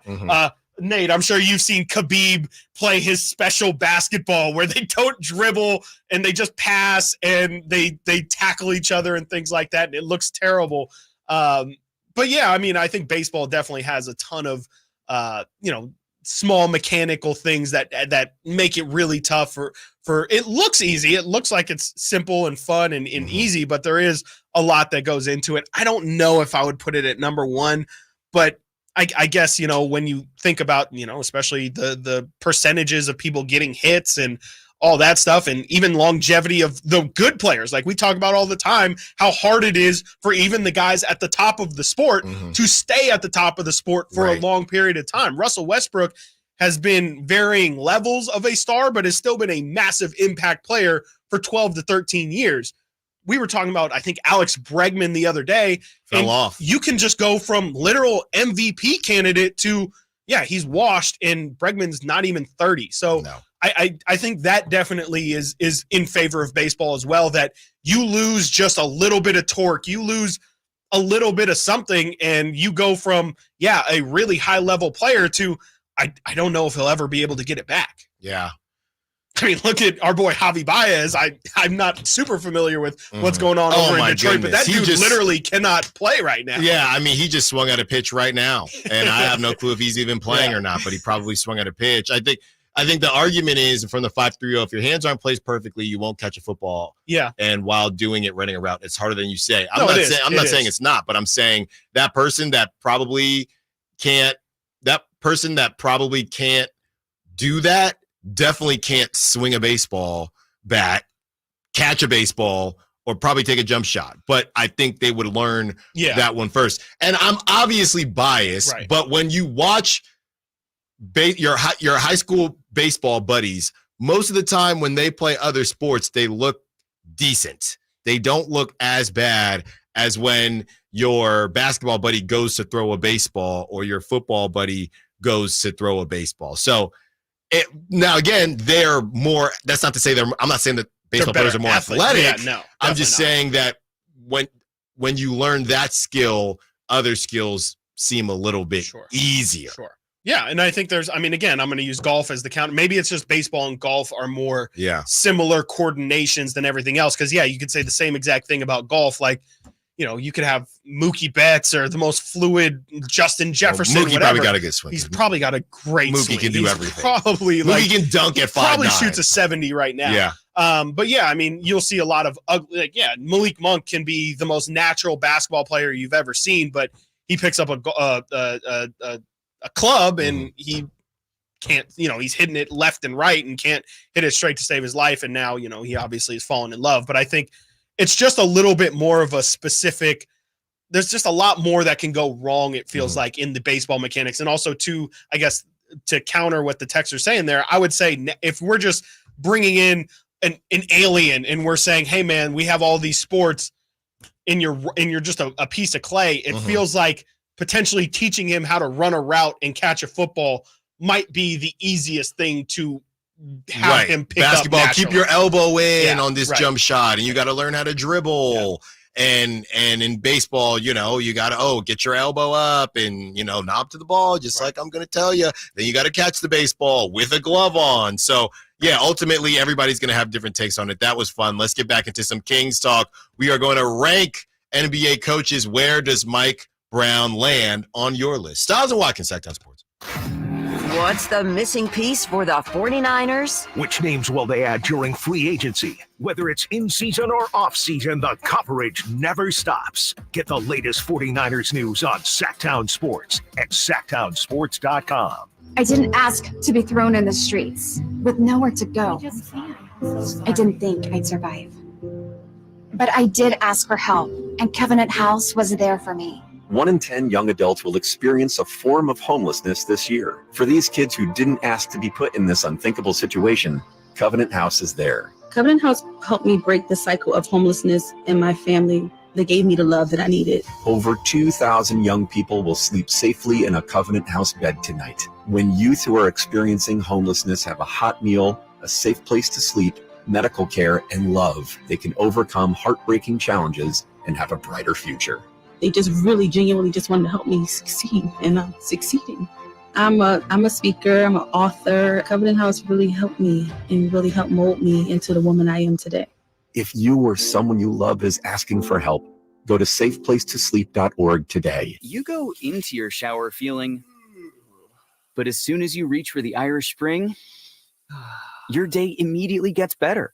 That crisp, fresh, unmistakable Irish Spring scent zings your brain and awakens your senses. So when you finally emerge from the shower, 37 minutes later, because you pay the water bill so you can stay in there as long as you want, you're ready to take on the day and smell great doing it. Irish Spring Body Wash and Bar Soap. Fresh, green, Irish. Shop now at Walmart. Pro Paint Days are back at Lowe's. Save $40 on select 5-gallon HGTV Home by Sherwin-Williams paint, like Weather Shield, Showcase, or ceiling paint. Plus, save $10 on drywall PVA primer and get free same-day delivery to the job site when you order by 2 p.m. Lowe's knows paint. Lowe's knows pros. Offers valid through 6/14. Delivery by 8 p.m. Subject to driver availability. Additional terms apply. See Lowe's.com/same-day delivery for details. Capital Casino has been serving the greater Sacramento area in the same convenient downtown location for over 20 years, with plenty of close-by, well-lit parking monitored by security staff and offering the most variety of table games in the region in a safe and friendly environment. Best food, best service, and the best action. That's Capital Casino. For more information on tournaments and gaming, check out their website at capital-casino.com. And please remember to gamble responsibly. 1-800-GAMBLER. I remember as if it were yesterday. I reached down to move a nightstand and was astonished at the weight of the piece.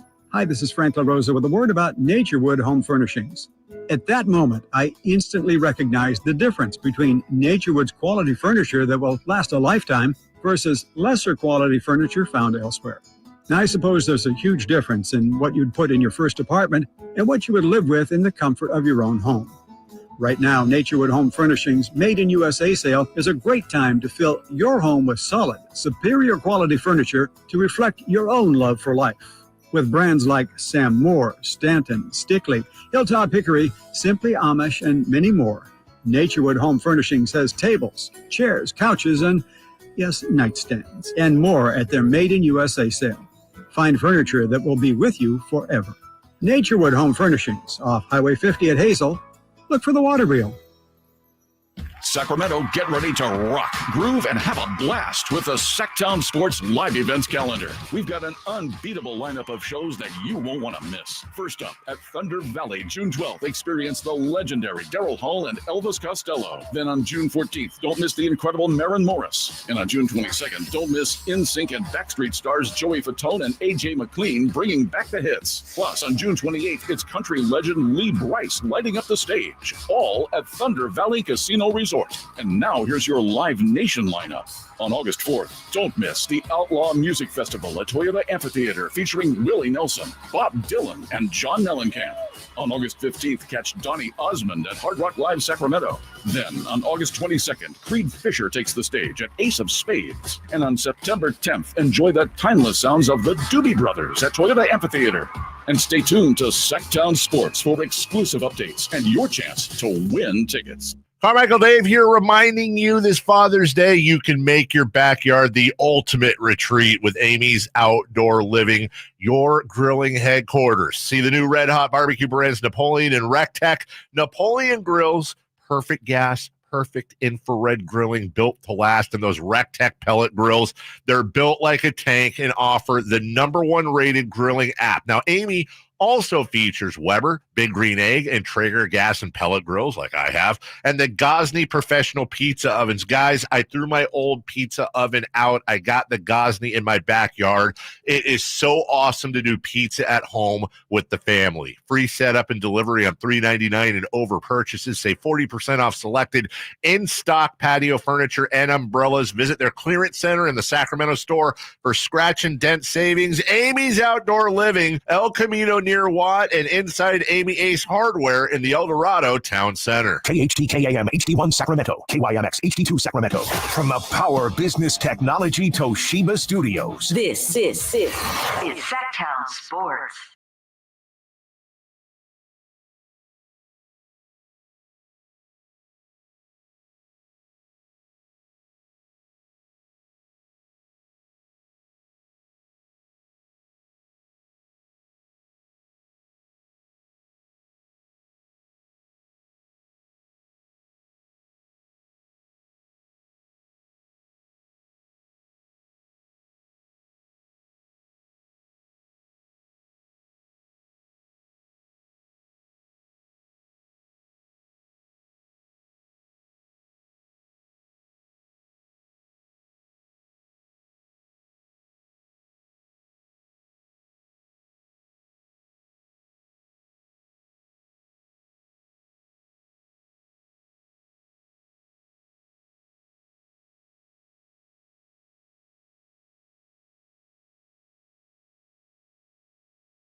And see which is more difficult to perform. 100-mile-per-hour fastball or catching 100 miles per hour hit right back at you. No way they are getting that. This reminds me of, and I think, did I tell you about this back in the day? I think it was in the 90s when the NBA did a slam dunk competition and Ken Griffey Jr., I think maybe, was it Dion or Randy? there were multiple guys, or I think it was Michael Irvin. Mm-hmm. It was Michael Irvin, Ken Griffey Jr., Barry Bonds. They did a slam dunk competition. That was good stuff, man. Yeah, for sure. I mean, watching other athletes try and play other sports is always like really, really fascinating. I think that's why, you see the what's the TNT golf, the match or whatever taking off, just seeing these dudes still in competitive environments, but best at it, I think is always entertaining. I think if you can get like an NBA, MLB flag football game, I'm tuning into that 10 out of 10 times. Right. You get, even the celebrity basketball game, we talked about it. You got Micah Parsons and freaking CJ Stroud are two guys just dominating everybody. Yeah. And so, there's an excitement level to it. There's definitely it's nice to see how the athleticism translates, right? Like, Mike Trout is a ridiculous baseball athlete. Absolutely. He can run, he can field, he can catch, he can jump for balls, hit home runs, whatever. He can run the bases just as fast as anybody. But can he dunk? Like, he, if he were to be a football player, would he be a running back? Would he have to be like a middle linebacker? Mike Trout? Yeah, I don't know. Like, I feel like he can dunk, but I have no clue. He might be too beefy. Like you said, I'm pretty sure Mookie can dunk easily. I'm sure Mookie might be able to dip, do the honey dip and put his elbow in the rim. But, I think those kind of like cross translating is really cool in sports. And I frankly just don't think we get enough of it. Like the NFL used to, and I think they're doing more of it with the Pro Bowl, but they used to do who does the most bench presses, who can do like the keg tosses, things like that. And Warren Sapp would always shine, and you would realize, oh man, I know Warren Sapp is 350 pounds, but that dude could move. If he was, how all these former linemen, the second they retire, they lose 150 pounds. It's just a reminder of how, even though these dudes are monsters, they are still ridiculous athletes. So I always think that thing's cool. And, I asked you during the break, like, what would be the harder thing, to run 5 yards in the NFL, to, drive the lane and get a layup, or to, like the texter said, to field a ground ball and then to try and throw somebody out at shortstop? Like, I do kind of think, I don't know. I mean, I really don't. I think they're all incredibly difficult, and a lot more difficult than what anyone would give credit for. Well, yeah. I mean, me personally, I would love to hear your logic more than the order of things. No, but my number one would be fielding a ground ball in terms of most difficult. No. That's the one I would do, because a lot of times that would be you'll see these on social media, and they'll say you have a chance to win $1 million. Right. You have to do one of these 3 things. So obviously, I would do the baseball. Yes. But if we're eliminating that,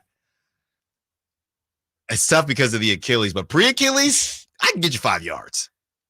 Chris, I will get you 5 yards.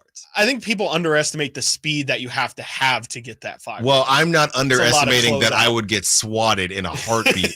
Well, I guess in the NBA, they would just leave. Well, the layup is the issue. Yes. Maybe I could make a 3. That's what everyone says. Oh, yeah, like I could shoot. Yeah, I could throw it at the rim, and maybe I'll make it because they leave me open. Yeah. But to actually go into the weeds Isaiah Thomas that thing. No. Like, I got the lefty, but I could get you 5 yards. Nate, why are you laughing in there? I could get you 5 yards. Nate, I could get you 5 yards, brother. Friday Night Lights, I could get you 5 yards. You are tripping. You would get crushed. I could get you 5 yards. Micah Parsons chasing 5 you. yards is not easy. Okay, 3. I'm not taking the that. goalpost. That's all I've been doing today. Yeah. Why is it Chris and Nate versus me today? Just because that's a wild thing to say. Because if either of you, one hand gets on you, you're going down. Okay, but we're comparing that to a layup in the NBA.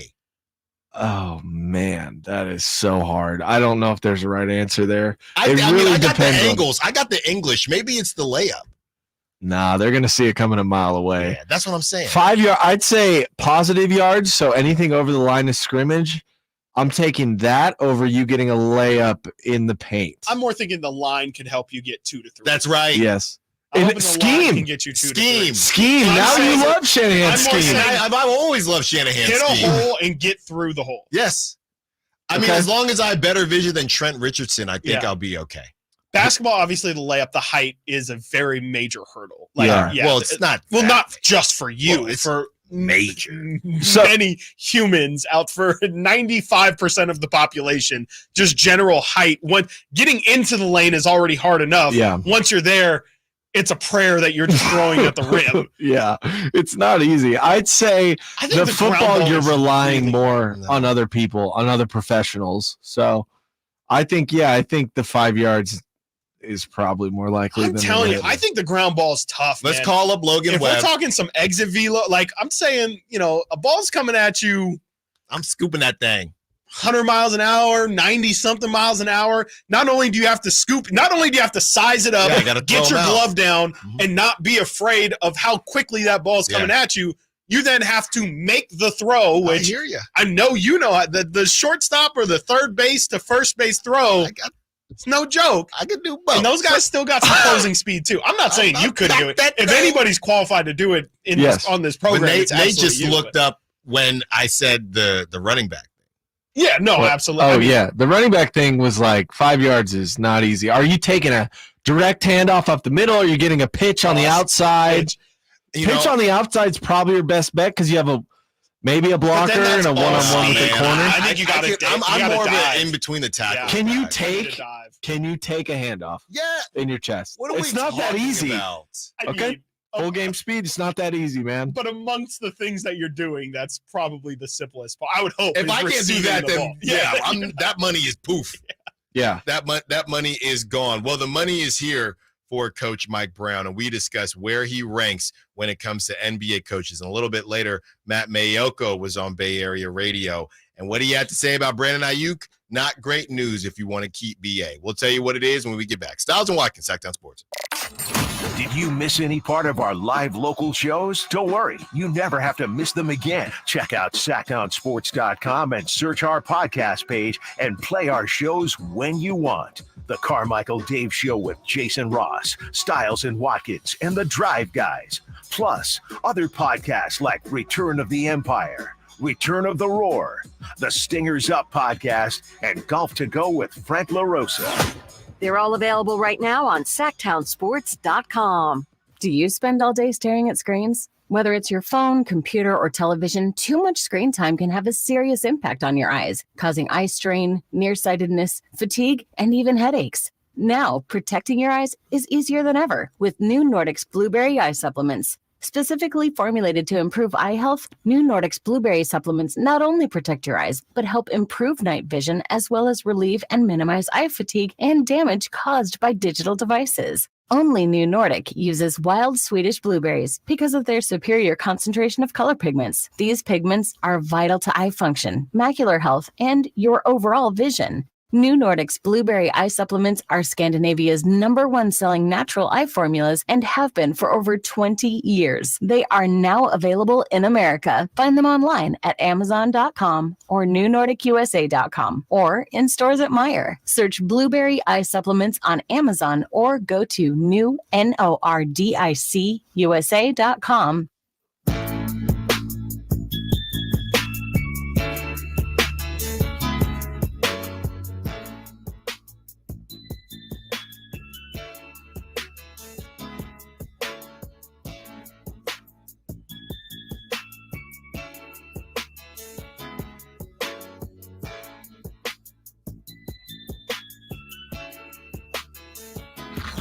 Sactown Sports. Check us out on YouTube. Search Sactown Sports and subscribe.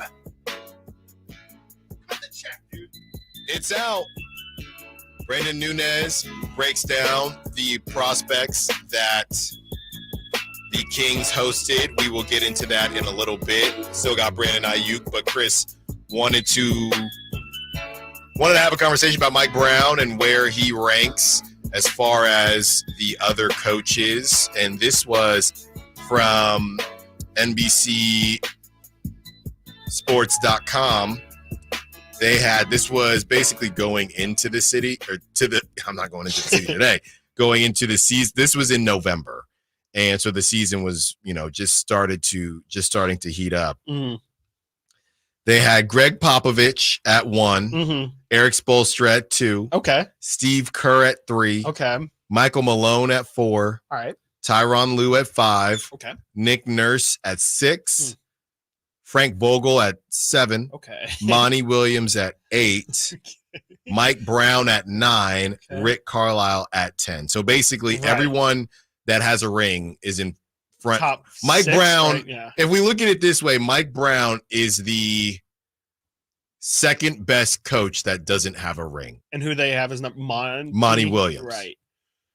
Yeah, and then you said that was written before the playoffs, right?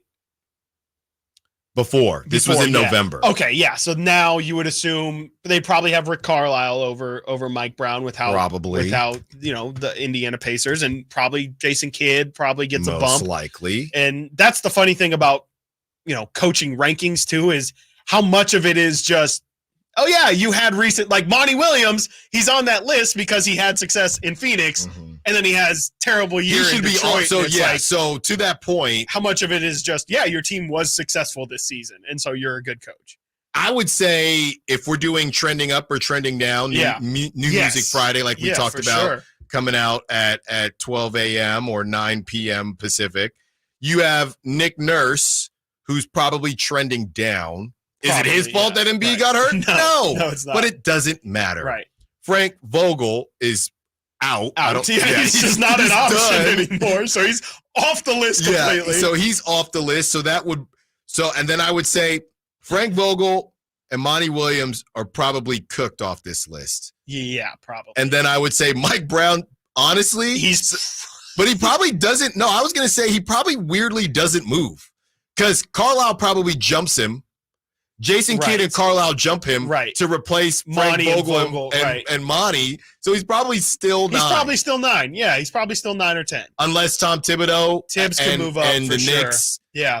He's top 10 though. He's between 9 and 11. Oh, but you know what? Dagnall's not on that list. He just won Coach of the Year. You got Chris Finch. He's out. Mike Brown is probably sitting at 13.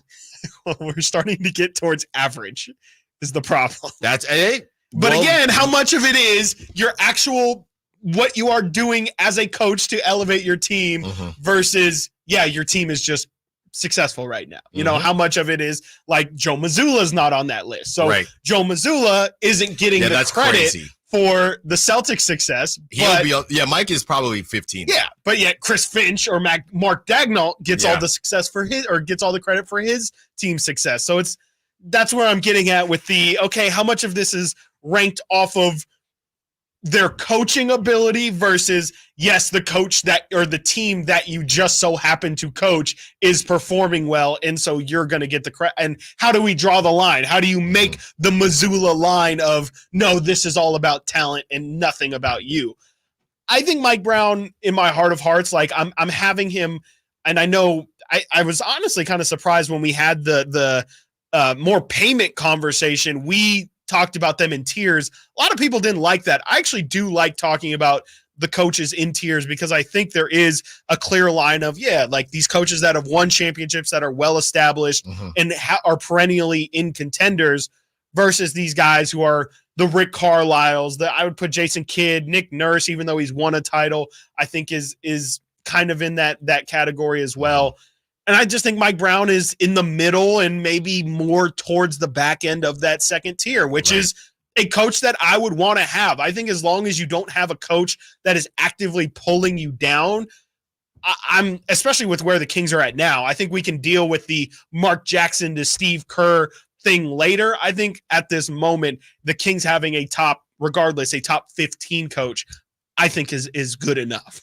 Yeah, I'm looking here. I'm just looking at all of the teams, right? And it's interesting that some teams or some coaches, I guess, because you don't do enough, they're just never in the conversation. And you take a team like the Pelicans and Willie Green, who they were hot. They cooled off. They found themselves in the play-in, which they really had no business in the play-in based on how they played majority of the season. But then you have a superstar in Zion Williamson that you can't count on. There was time that was missed with Brandon Ingram and Willie Green. I don't know. Who is a better coach, Willie Green or Mike Brown? I would personally say Mike Brown, but I guess there's not really much to defend it. I mean, like there's not, and that's what's tough about coaches. It's kind of a can't give his stats or anything like that. Right. But I kind of have a problem. It might be a little spicy, but like Greg Popovich is still. I'm glad you said top it. 3. No, I'm glad you said it. It's enough now. It's like I get it, legacy absolutely, and he still is one of the best 3 coaches of all time. But if we're talking today, I said earlier, LeBron's a top 8 player, but I'm sorry, he's not LeBron James of old. He's not the 24-year-old who's flying through the air anymore, and so. Things change and things get adjusted. Are we sure like Greg Popovich is a better coach than Ime Udoka right now? Ime took a Boston Celtics team to the finals his year 1 and then brought a Rockets team from complete desert land to 500 basketball in a season. So how can you realistically say that, I think that's also a thing that we kind of fall into is these guys get a little bit of legacy where I can maybe hear some Kings fans arguing Mike Brown is a little bit of a legacy pull. I would say I like some of the things he's currently doing. He's done more recently than Greg Popovich. Exactly. So I don't know. I mean, coaching, it's always so tough to rank coaches because everybody values different things in their coach. I think some people would have Steve Kerr in their top 2 because they just think his demeanor is that is perfect for a head coach, and X's and O's are things that you can find with assistants, but you can't, it's an intangible. You can't really teach, there's 2 minutes left in game 7 of a finals. I know Steve Kerr is going to call a timeout at the right moment. I know he's going to pull this guy for this guy in that moment. Like those are things that you can't really judge until you see it with your own eyes. And so I don't know. I mean, it's really tough to try and figure out, where to properly say, no, this coach is better than this coach. That's why I just think it's easier to bracket them together and put them in groups, but whatever. It's a really tough conversation, I think. Yeah. And I think Mike Brown, if they were to have made the playoffs this season, he would have been viewed differently, but it's the same conversation. It's all of them. It's Mike Brown. Yep. Whenever it's easier to prove your worth when you're down. So whether that goes for De'Aaron Fox or Sabonis, when Malik Monk and Kevin Huerter went down, they all had an opportunity and they did not take advantage of the opportunity. And really, it's just an opportunity to change optics and to change the narrative because you weren't going to win the whole thing. No. But it's just, wow, this guy can carry the team a little bit if need be, or wow, this coach can coach through missing 2 really high-level usage players on the team. And that's just not what happened this season, and it is what it is. All right, let's get to Steven. Steven's going to take us back off the rails, but it's Friday Eve, so we'll allow it. 916-339-1140. Then we'll get back on the rails and talk some Brandon Ayuk. Steven, what you got for us? Man, I always feel like I take you guys off the rails. That's fair. That's why I'm always on hold all the time. So I apologize, man. I am definitely not trying to derail your guys' show. No, I've done that myself today. Environment. You are good. You are good. So what are you, like 5'9", 140 pounds? Excuse me? You really... I beg your pardon? What's your stats? What are your measurements? I don't know. We don't play that. We don't divulge that type of information, Steven. Well, you're talking about getting 3 yards, getting 5 yards on the ground. It's like, you could. I couldn't. You're bigger than 140. He's bigger than 140. I don't know what to say. I'm 5'10", like $160, dude, on a good day. Maybe on a good day, dude. I'm not getting 2 yards. I'm not getting half a yard. But I'm just, come on, man. I had to come out with the clowning. You know what I'm saying? I had to come at you. Did you? Did you? Did I? No. I mean, I didn't have to. But, I mean, I'm here for the fun. I'm here for the family environment. What is your question, Steven? What is your question? That was my question. I really just wanted to know. Goodbye, Steven. Now you're back in timeout. You're back in timeout. That's crazy. What in the world? That's crazy. Oh my God! What is it? Is it the? As for my measurables, yeah, I think that used to be a radio bit on one show where they would call it, "Hey, how's it going?" I think it might have been Dan Patrick, 6'4", 230. Oh my gosh! It's like, all right, wow. Nate tried to walk, but see, I said, "Hey, Nate." Nate said he wanted to talk. Nate, You said, hey, he wants to talk about. Yes. I screened it. I try my best now because we've had a few. No, that one's not on you. Even our regular guys, I asked. That one's not on you. No, that one is not on you. Back here, 5'10", 215. Hey, whoa. What are we doing here? Yeah. Probably like what, 25%? I don't like that you said fat? that. What, my stats? Yeah. I can list my stats. I don't like that you said that. I can list my stats. Well, let's get Brandon Ayuk stats when we return because he wants the bag. We get back on track. Stiles and Watkins, Sactown Sports. Our first year as the radio home of the San Francisco 49ers is one we will never forget. And Logan Ryan picks him up. Looks like they're playing man. Laporta's over there as well. It's 5 out. It's empty on 4th down. Goff back. Not going to get out to his right. Being chased. Throws, and it is incomplete. The 49ers take over on 4th down. Again! Congratulations to the 49ers on a terrific year. And thank you for so many wonderful memories. Hey, it's Carmichael Dave for my good friends at American Energy. Now, I've told you this before, but this is what we call extending a good deal. Right now, American Energy Heat and Air is offering an HVAC diagnostic for $99. Oh, wait, I'm sorry. Never mind. They're offering it free. It's a $99 value, but you get it for $0. Let the American Energy team test your system connections and all the moving parts of that system to ensure that it's functioning properly. Now, this is a limited time offer. Call today to schedule your appointment at 916-520-9990. Speak to the company that has an A+ rating with the Better Business Bureau that's been making the greater Sacramento area proud since 1981. 916-520-9990 or AmericanEnergyAir.com. Tell them Carmichael Dave sent you. Call 916-520-9990 now. Hi, I'm Kamiko, the founder of Miko's Hot Chicken. When we started our family restaurant, we were also raising a family. But let me tell you, it wasn't easy. Our Chase Inc. card was there to reward us on all of our business needs. Now we have a thriving location, and we're hungry for more. With the Chase Inc. Business Unlimited card, you can earn unlimited 1.5% cash back on every purchase, so your business can go from here to possible. Chase for Business. Make more with yours. Real business owners compensated for their participation. Cards issued by J.P. Morgan Chase Bank and a member FDIC. Subject to credit approval. Terms apply. The Golf to Go radio show goes to William Land Golf Course to celebrate its 100th birthday. Join Frank LaRosa and me, Scott Marsh, for a live broadcast Thursday, June 6th from 6 to 7 for all the fun.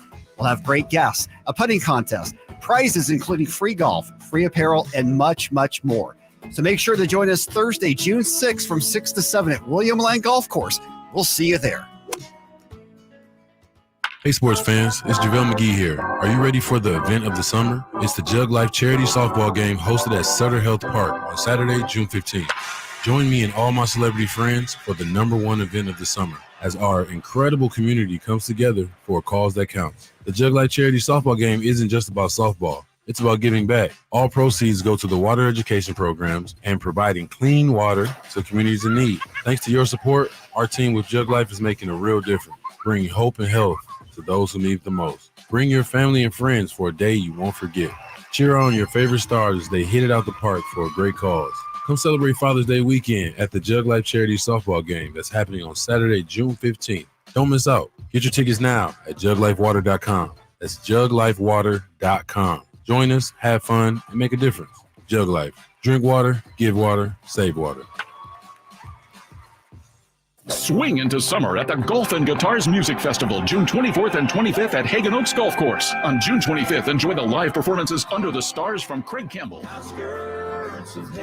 Corey Kent, Love and Theft, plus Ashley Cook, Mark Willis, and more. It's not just about great music and golf. It's about giving back. Proceeds go to charities supporting youth, those with disabilities, and our veterans in the greater Sacramento region. Tickets start at just $40. Don't miss out on these great nights for a great cause. Get your tickets now at golfandguitars.com. Save on rows and rows of new Hondas during our giant summer sale at Folsom Lake Honda, your one-stop Honda shop. Hurry in and save on our best selection of new Hondas. Each is priced to sell now. Folsom Lake Honda is your one-stop Honda shop for great pricing on a giant selection of new CRVs, HRVs, Ridgeline, Civics, and Accords with low finance and lease options. Get to Folsom Lake Honda or go to folsomlakehonda.com. Folsom Lake Honda, yeah, your one-stop Honda shop. Power Business Technology is proud to be 100% independent, locally owned, and managed Toshiba copier dealer. Local ownership cuts out the red tape, allowing ourselves to never be too busy to personally answer the call when our clients need us. Recognized for excellence in service execution, training, and customer service, we're proud to be named a 2022 Toshiba ProMasters Elite Dealer. Contact us today for all of your business printing needs at 844-POWER-BZ. That's 844-769-3729, or visit us at powercopiers.com.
I feel like there's a chance he did say 5'7", but it was something that was on the if he said 5'4", we're done. Yeah, here. more vertically challenged. We are done here. Yeah. I'm seeing here, this is just a random world sports note. Obviously, I can't elaborate on it because we don't know anything much about it, but it is big news. I can tell you that just in the global sporting sense. USA Cricket has just beaten Pakistan in the T20 Cricket World Cup. Okay. There you go. I can tell you that cricket is not a typical American sport, and I can tell you that, over in that side of the world, like right. I know absolutely. I know India's like one of the. I think India is like the actual that's the gold best standard. the gold standard. And so then they run it back in the Olympics.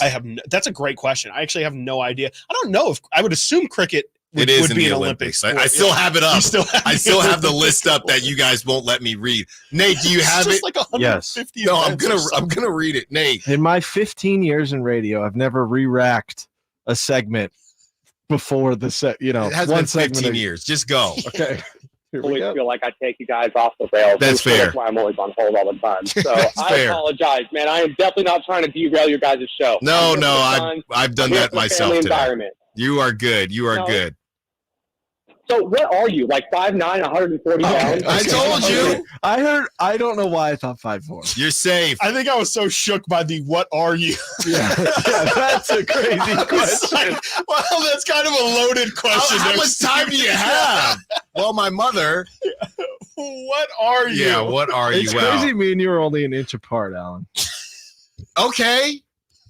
Just crazy. That's all. What's so crazy about that? Oh man, it just feels different. No, I don't think it does. Oh, you're right. I really don't think it does. All right. Trying to get into some, I was going to say good news, but it really isn't the best news, as Matt Mayoko was on the Niners flagship station, and he had this to say about the Brandon Ayuk contract situation. Maybe Nate can actually help the conversation in this regard instead of accusing me of certain things. You can check my media guides right now from Temple. This is from Matt Mayoko.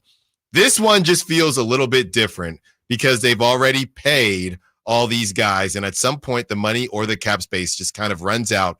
And when you have a team full of really good players, teams can't keep everybody. And you just kind of wonder what's going to happen to Brandon Ayuk. Do they really want to pay him the going rate for wide receivers, or do they think maybe that money can be allocated in other areas? Bracing for Brock Purdy's big contract. It'll be really interesting to see how this all plays out. It's entirely possible that they don't sign him to a long-term contract and let him play out the final year of his deal and see where it goes from there. Maybe kick the can down the road a little bit. Man. How do you go into this? But how do you go into this season? And I know if there's one person that could do this is Kyle Shanahan. Right. And I know that they're addicted to drama, as I say time and time again. But how do you not look at games where, especially with the steal of the draft and a reach of the draft, Ricky Pearsall, how do you not look at Brandon Ayuk's targets or lack thereof next season and just game to game and say, this is awkward? Is there something going on here? I just think it's way too messy. And honestly, Chris, I know it's a different situation than Trey Lance, and they just wanted to move on for Trey Lance and get rid of the drama. I feel like it could be a situation like that where it's not worth the drama. You're still in win now mode. Do you lower that price tag a little bit to just be done with it? If Ricky is that guy, why not? You're saying price tag is in the selling price tag? Like, yes. Steelers, fine. The Steelers thought they had a deal in place. Niners thought it wasn't enough after this drama. Because you still have till, November, I believe, for the trade deadline. You get into November, first couple games happen. It's just awkward. You know what? Let's just get them up out of here. I feel like that's just taking too big of a bet. I think if you're the Niners and you want to be serious about maximizing the window, you have to try. I mean, having the three of them in the building, even if one of them or two of them are upset, I think I would rather have that talent in the building than 100% putting all your eggs in the Ricky Pearsall basket, even if he is the steal of the draft or whatever. I just think that it's always going to be better to have all three of them. And you can use Pearsall as a decoy, or use Ayuk as whoever as the decoy.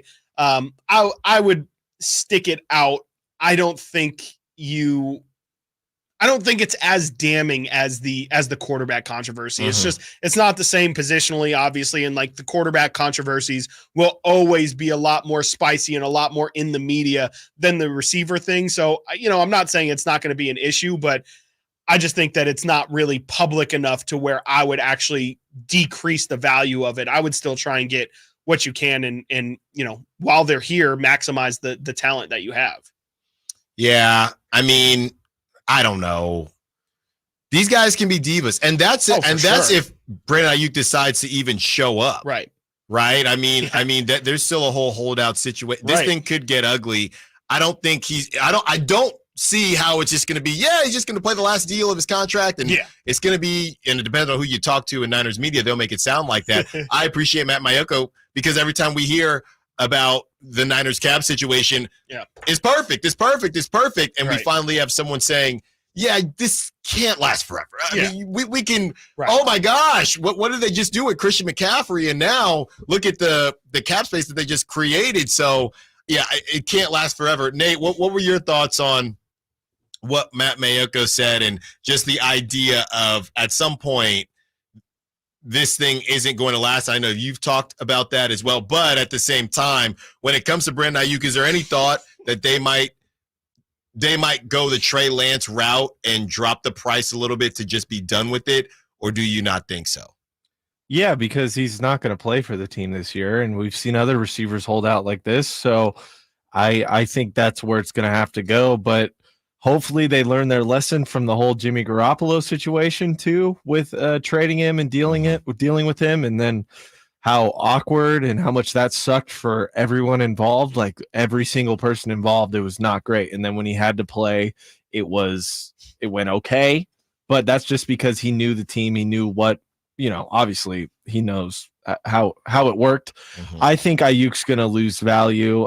Someone's just going to snipe him and get a deal. Like, I don't think a first round is going to be involved. I'll say that. I think maybe a 2 and a 5 and 6 or something, like a decent package, but it's not going to be what he's worth. See, this is what Nate does after all this, and he's sending my media guide to our group chat, But on air, he's finally agreeing with me on a Niners take. You're not slick, Can I Nate. just say, highlight some of the chat? Because the Sac chat is absolutely loving What? it. The Sac chat is awesome right now. It's so good. It's cracking me up. Eric Stone. Wow, that caller went hard. Stiles may be short, but he means business. Oh my God, Steven over the handle. That was the most honest thing you've said during the entire back and forth. Stiles said, "Excuse me, LOL, got me dying at work." Brandon Deitzman says he's 4'1", 400 pounds. All right, don't we have to go to break?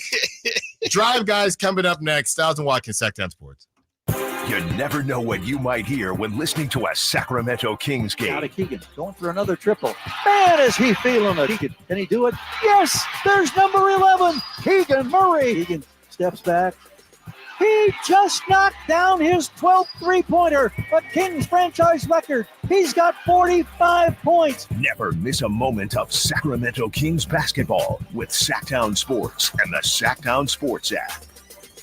At the Good Feet store, we take pain very seriously. Whether in the foot, knee, hip, or back, Good Feet makes over 300 styles, flexibilities, and sizes of pain-relieving arch supports. With 26 bones, 30 joints, and over 100 muscles, tendons, and ligaments in each foot, a lot can go painfully wrong. So there's a trained arch support specialist at each Good Feet store to give you a precision fit. Come in for a free fitting and test walk. No appointment necessary. Good Feet arch supports are HSA, FSA eligible. The Good Feet store in Sacramento, Roseville, Vacaville. Online at goodfeet.com. It's Kyle Draper here to let you know that the famous Bay Area pizza company, Amici's East Coast Pizzeria, has just opened its first location in Sacramento, offering takeout and delivery to the greater Sacramento area. To check out the menu and order online, visit amicis.com and click on the Sacramento banner. As a special deal, all this week, when you enter promo code SAC50 at checkout, they'll give you 50% off any large pizza. So when you want to enjoy half-price pizzas with family and friends this week, use promo code SAC50 at amicis.com and Amici's delivers. Hello, Sacramento. I'm Emran Pilati, owner of True Sports Cards and Collectible Store here in Rockland, California, and the host of the True Sports Cards Show that airs right here on Sactown Sports 1140 every Saturday from 10 to 11 a.m., where we discuss the latest trends, hottest products, and deliver exclusive interviews with other industry leaders. And don't forget to visit our shop, True Sports Cards, at 6661 Stanford Ranch Road in Rockland and see what we have for all your sports card and memorabilia needs. I'm Craig Ashton of the injury law firm of Ashton & Price. Whether you've been injured on a bicycle, as a pedestrian in a slip and fall, auto, Uber, Lyft, or big rig accident, you need Ashton & Price in your corner.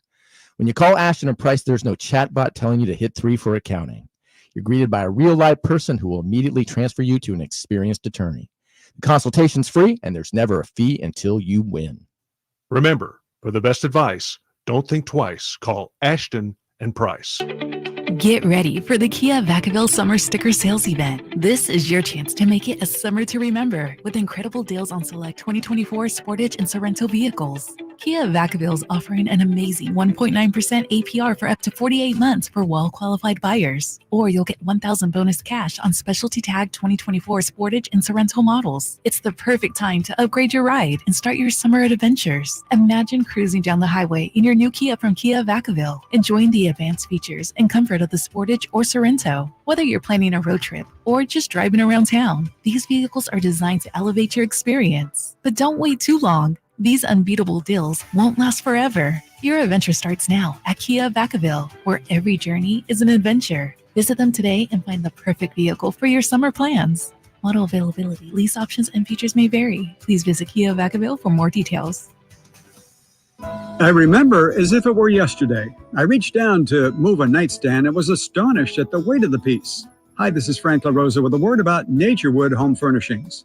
At that moment, I instantly recognized the difference between Naturewood's quality furniture that will last a lifetime versus lesser quality furniture found elsewhere.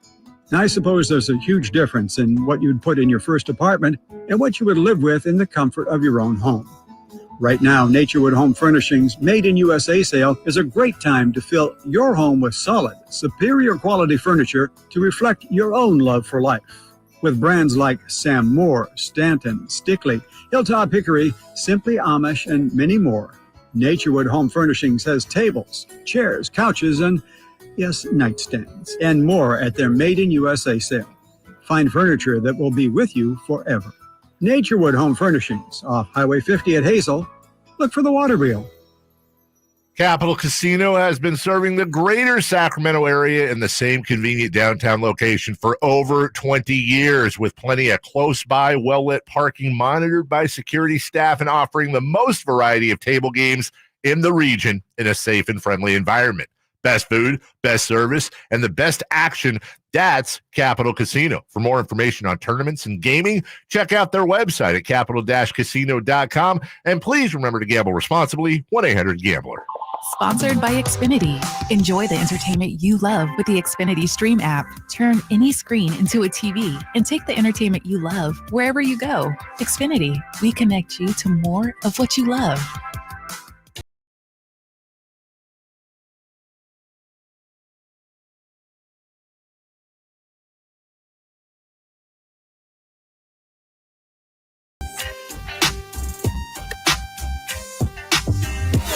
Live and local. This is Sactown Sports.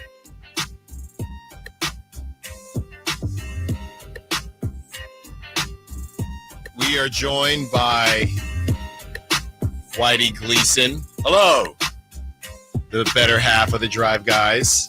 And Whitey, I know you're going to have fun with this one. We got some JJ Redick versus Dan Hurley conversation, and we'll talk a little bit about the players that the Kings worked out. But I know I'm just giving you a layup here. Yeah. No pun intended. I'm just giving you a soft toss pitch here, because somehow it started with the Olympics. We went down a summer rabbit hole of what you think you could do. Make a layup, right? Field a ground ball, Major League, and throw someone out. Someone said they could gain 5 yards. Or get 5 yards. Get 5 yards. Someone. And I said, I think I could get 5 yards, and I just wanted to give you the floor. Okay. You ever heard of Mac Heron? No. You haven't. If Mac Heron got 5 yards, Allen could get 5 yards. See? Whitey's on my side today. I mean, it could happen. Could happen. That's now right. you're still a little banged up though, right? You know, I'm pretty close to coming back. You know, and by the way, Jay did invite Chris and I into the softball conversation. Yeah, I told you would. Yeah. Eventually we got to it. Yeah, eventually we got to it, and we'll see. You know, we'll see. I have other offers out right now, and I just want to weigh your options. all my Mac options. Heron is. What is going on now? I just compared you to Mac Heron. If Mac Heron can get 5 yards, you can get 5 Mac yards. Heron? Yeah, Herron. You remind me of him a lot. I think as a football player, you'd be very similar. How do you just have that off the top of your head? I remember when he used to play. Mac Heron. So 5'6". 5'5", I'm seeing. Yeah, I'm seeing 5'6" with cleats on it. Must be like Darren Sproles. Yeah, be Darren Sproles. What was the name? Deuce? What? Deuce McAllister? Yeah. Or no, Deuce Vaughn. Deuce Vaughn. Deuce Vaughn on the New Cowboys. Cowboys running back. Wow, Whitey. I thought you I almost said you had could me do there. it. I No, backed you up. Okay, that's fair enough. What about the ground ball? What's the question? Can you hit a ground ball or field it and throw it and throw someone out? You're an outfielder, so maybe. This guy. I would just want you front row for the Sutter Health Park the home run derby. I just want you front row. I want Chris front row. Oh yeah. I want Steven front row. Yeah, exactly. Where are we on that? And who else is in that? Anybody? Whoever wants to be. Whoever else wants to be. Whoever, everyone that's not associated with that softball team that didn't invite me and Chris can be in it. That's the rule. And I'm telling you, Jason Ross is just going to step up and he's going to hit like 4 of them out the park, right? And then act like it was like nothing. Broken bat. Yeah, like, exactly. Oh, I didn't really get all of that one. Yeah, exactly. Well, we got all natural, of the drama that we could want with this JJ Redick versus Dan Hurley thing. And I want team JJ or team Hurley. Or team Borrego. I'm team. I mean, I just am team Hurley just because I think that I'm a fan of, I guess, more linear progression and things that make sense. I don't like when people skip lines, and it feels like JJ would be skipping the line. Mm-hmm. So I would go Dan Hurley. But with that being said, the kind of angle that we took on it earlier in the show was, I don't know that we ever really got your thoughts, Whitey, depending on how much you care, just on the transfer portal and how this is a day where a lot of people that bag on the transfer portal and say these kids have too much power. This is a day where UConn, who just went back-to-back, woke up and, our coach might leave, right? And obviously when you're at the top of the mountain, all these things can happen, but that is why I think the transfer portal needs to be massaged a bit. But this idea that kids should be locked in, but these coaches can leave whatever, has always been ridiculous to me. It is ridiculous. If there was a transfer portal where you could step back through time and go see any team play, what team would you go back and see? Or what player you could go back in time and watch, see a guy play? There's my transfer portal question for you. Anybody in any sport, you can go and actually see him play. That was almost like Bill Walton-esque. Right? Yes, Alan, if you could step through a true transfer portal back through the mists of time and witness any of the greats who had played in any sport, the titans of the game, those who stood atop their sports like Zeus atop Mount Olympus. Crazy you do that way too well. Way too well, way too accurately. Well, I know Matt Heron. Yeah, exactly. Honestly, I think it would be tough, and not to kind of kill the mood here, but I don't even know if I would want to do Jackie. I would want to do Jackie. I would want to do Jackie Robinson, but I also don't know that I would. You know what I mean? Well, I probably could. Not on a certain side, I could, but I just don't. I don't know if it would be enjoyable. But it would probably be Jackie Robinson, and if not Jackie, probably Ken Griffey. Senior or junior? Junior. Big brain. You didn't see it? You probably saw him, right? Ken Griffey? Yeah. I never saw Ken Griffey live. Oh, okay. I saw Barry. I never saw Ken Griffey Jr. But that's just off the top of my head. I mean, I feel like I'm probably disrespecting somebody. No, I mean, besides Michael, I'm not trying to ignore Michael Jordan. Right. I think Michael Jordan. Yeah. What about Tiger in his prime? That would be really fun to relive, because it felt like in the moment, especially, it was like, oh, I'm just going to have this the rest of my life. It's just this guy dominating every single weekend. Right. And we obviously don't have that anymore. I got to see him once playing at Pebble. Oh, and wow. It wasn't the Open. It was just the regular okay. Crosby. And the thing I remember is it just sounded like when he hit the ball, it sounded different than the other players. Really? Yeah. Maybe some of that was in my head because it was Tiger, but it was like, it's like, wow, just popped a little bit. I don't know. He was phenomenal, obviously. Yeah, and even just to see like the fanfare, like, I mean, that's like if you're talking like in that window too, it's like the early 2000s, it's pre-cell phone, pre-social media, and it's just, you're there and it feels like it's the biggest moment in the world because everybody is just following this guy. And, I mean, that would definitely be up there for sure, Tiger. I would want to see either Wilt's 100-point game or even go back to Kobe's 81-point game, which I remember, but I didn't see it. Right. Yeah. That's interesting. I don't know if there's, like a specific game that I would think of. Yeah, I mean, Jackie's first game would be pretty cool. Maybe like, Kareem, just to see the skyhook in full action. Maybe even Bill Walton. I mean, I hear Bill Walton at his time when he was healthy was incredible. And, he obviously was only really at his peak for like 2 or 3 years, but maybe injuries derailed my career, Chris. There was nothing I could do. My feet would not cooperate. The spirit was willing, but the flesh was weak. It's so crazy. That's exactly to a T what he would say.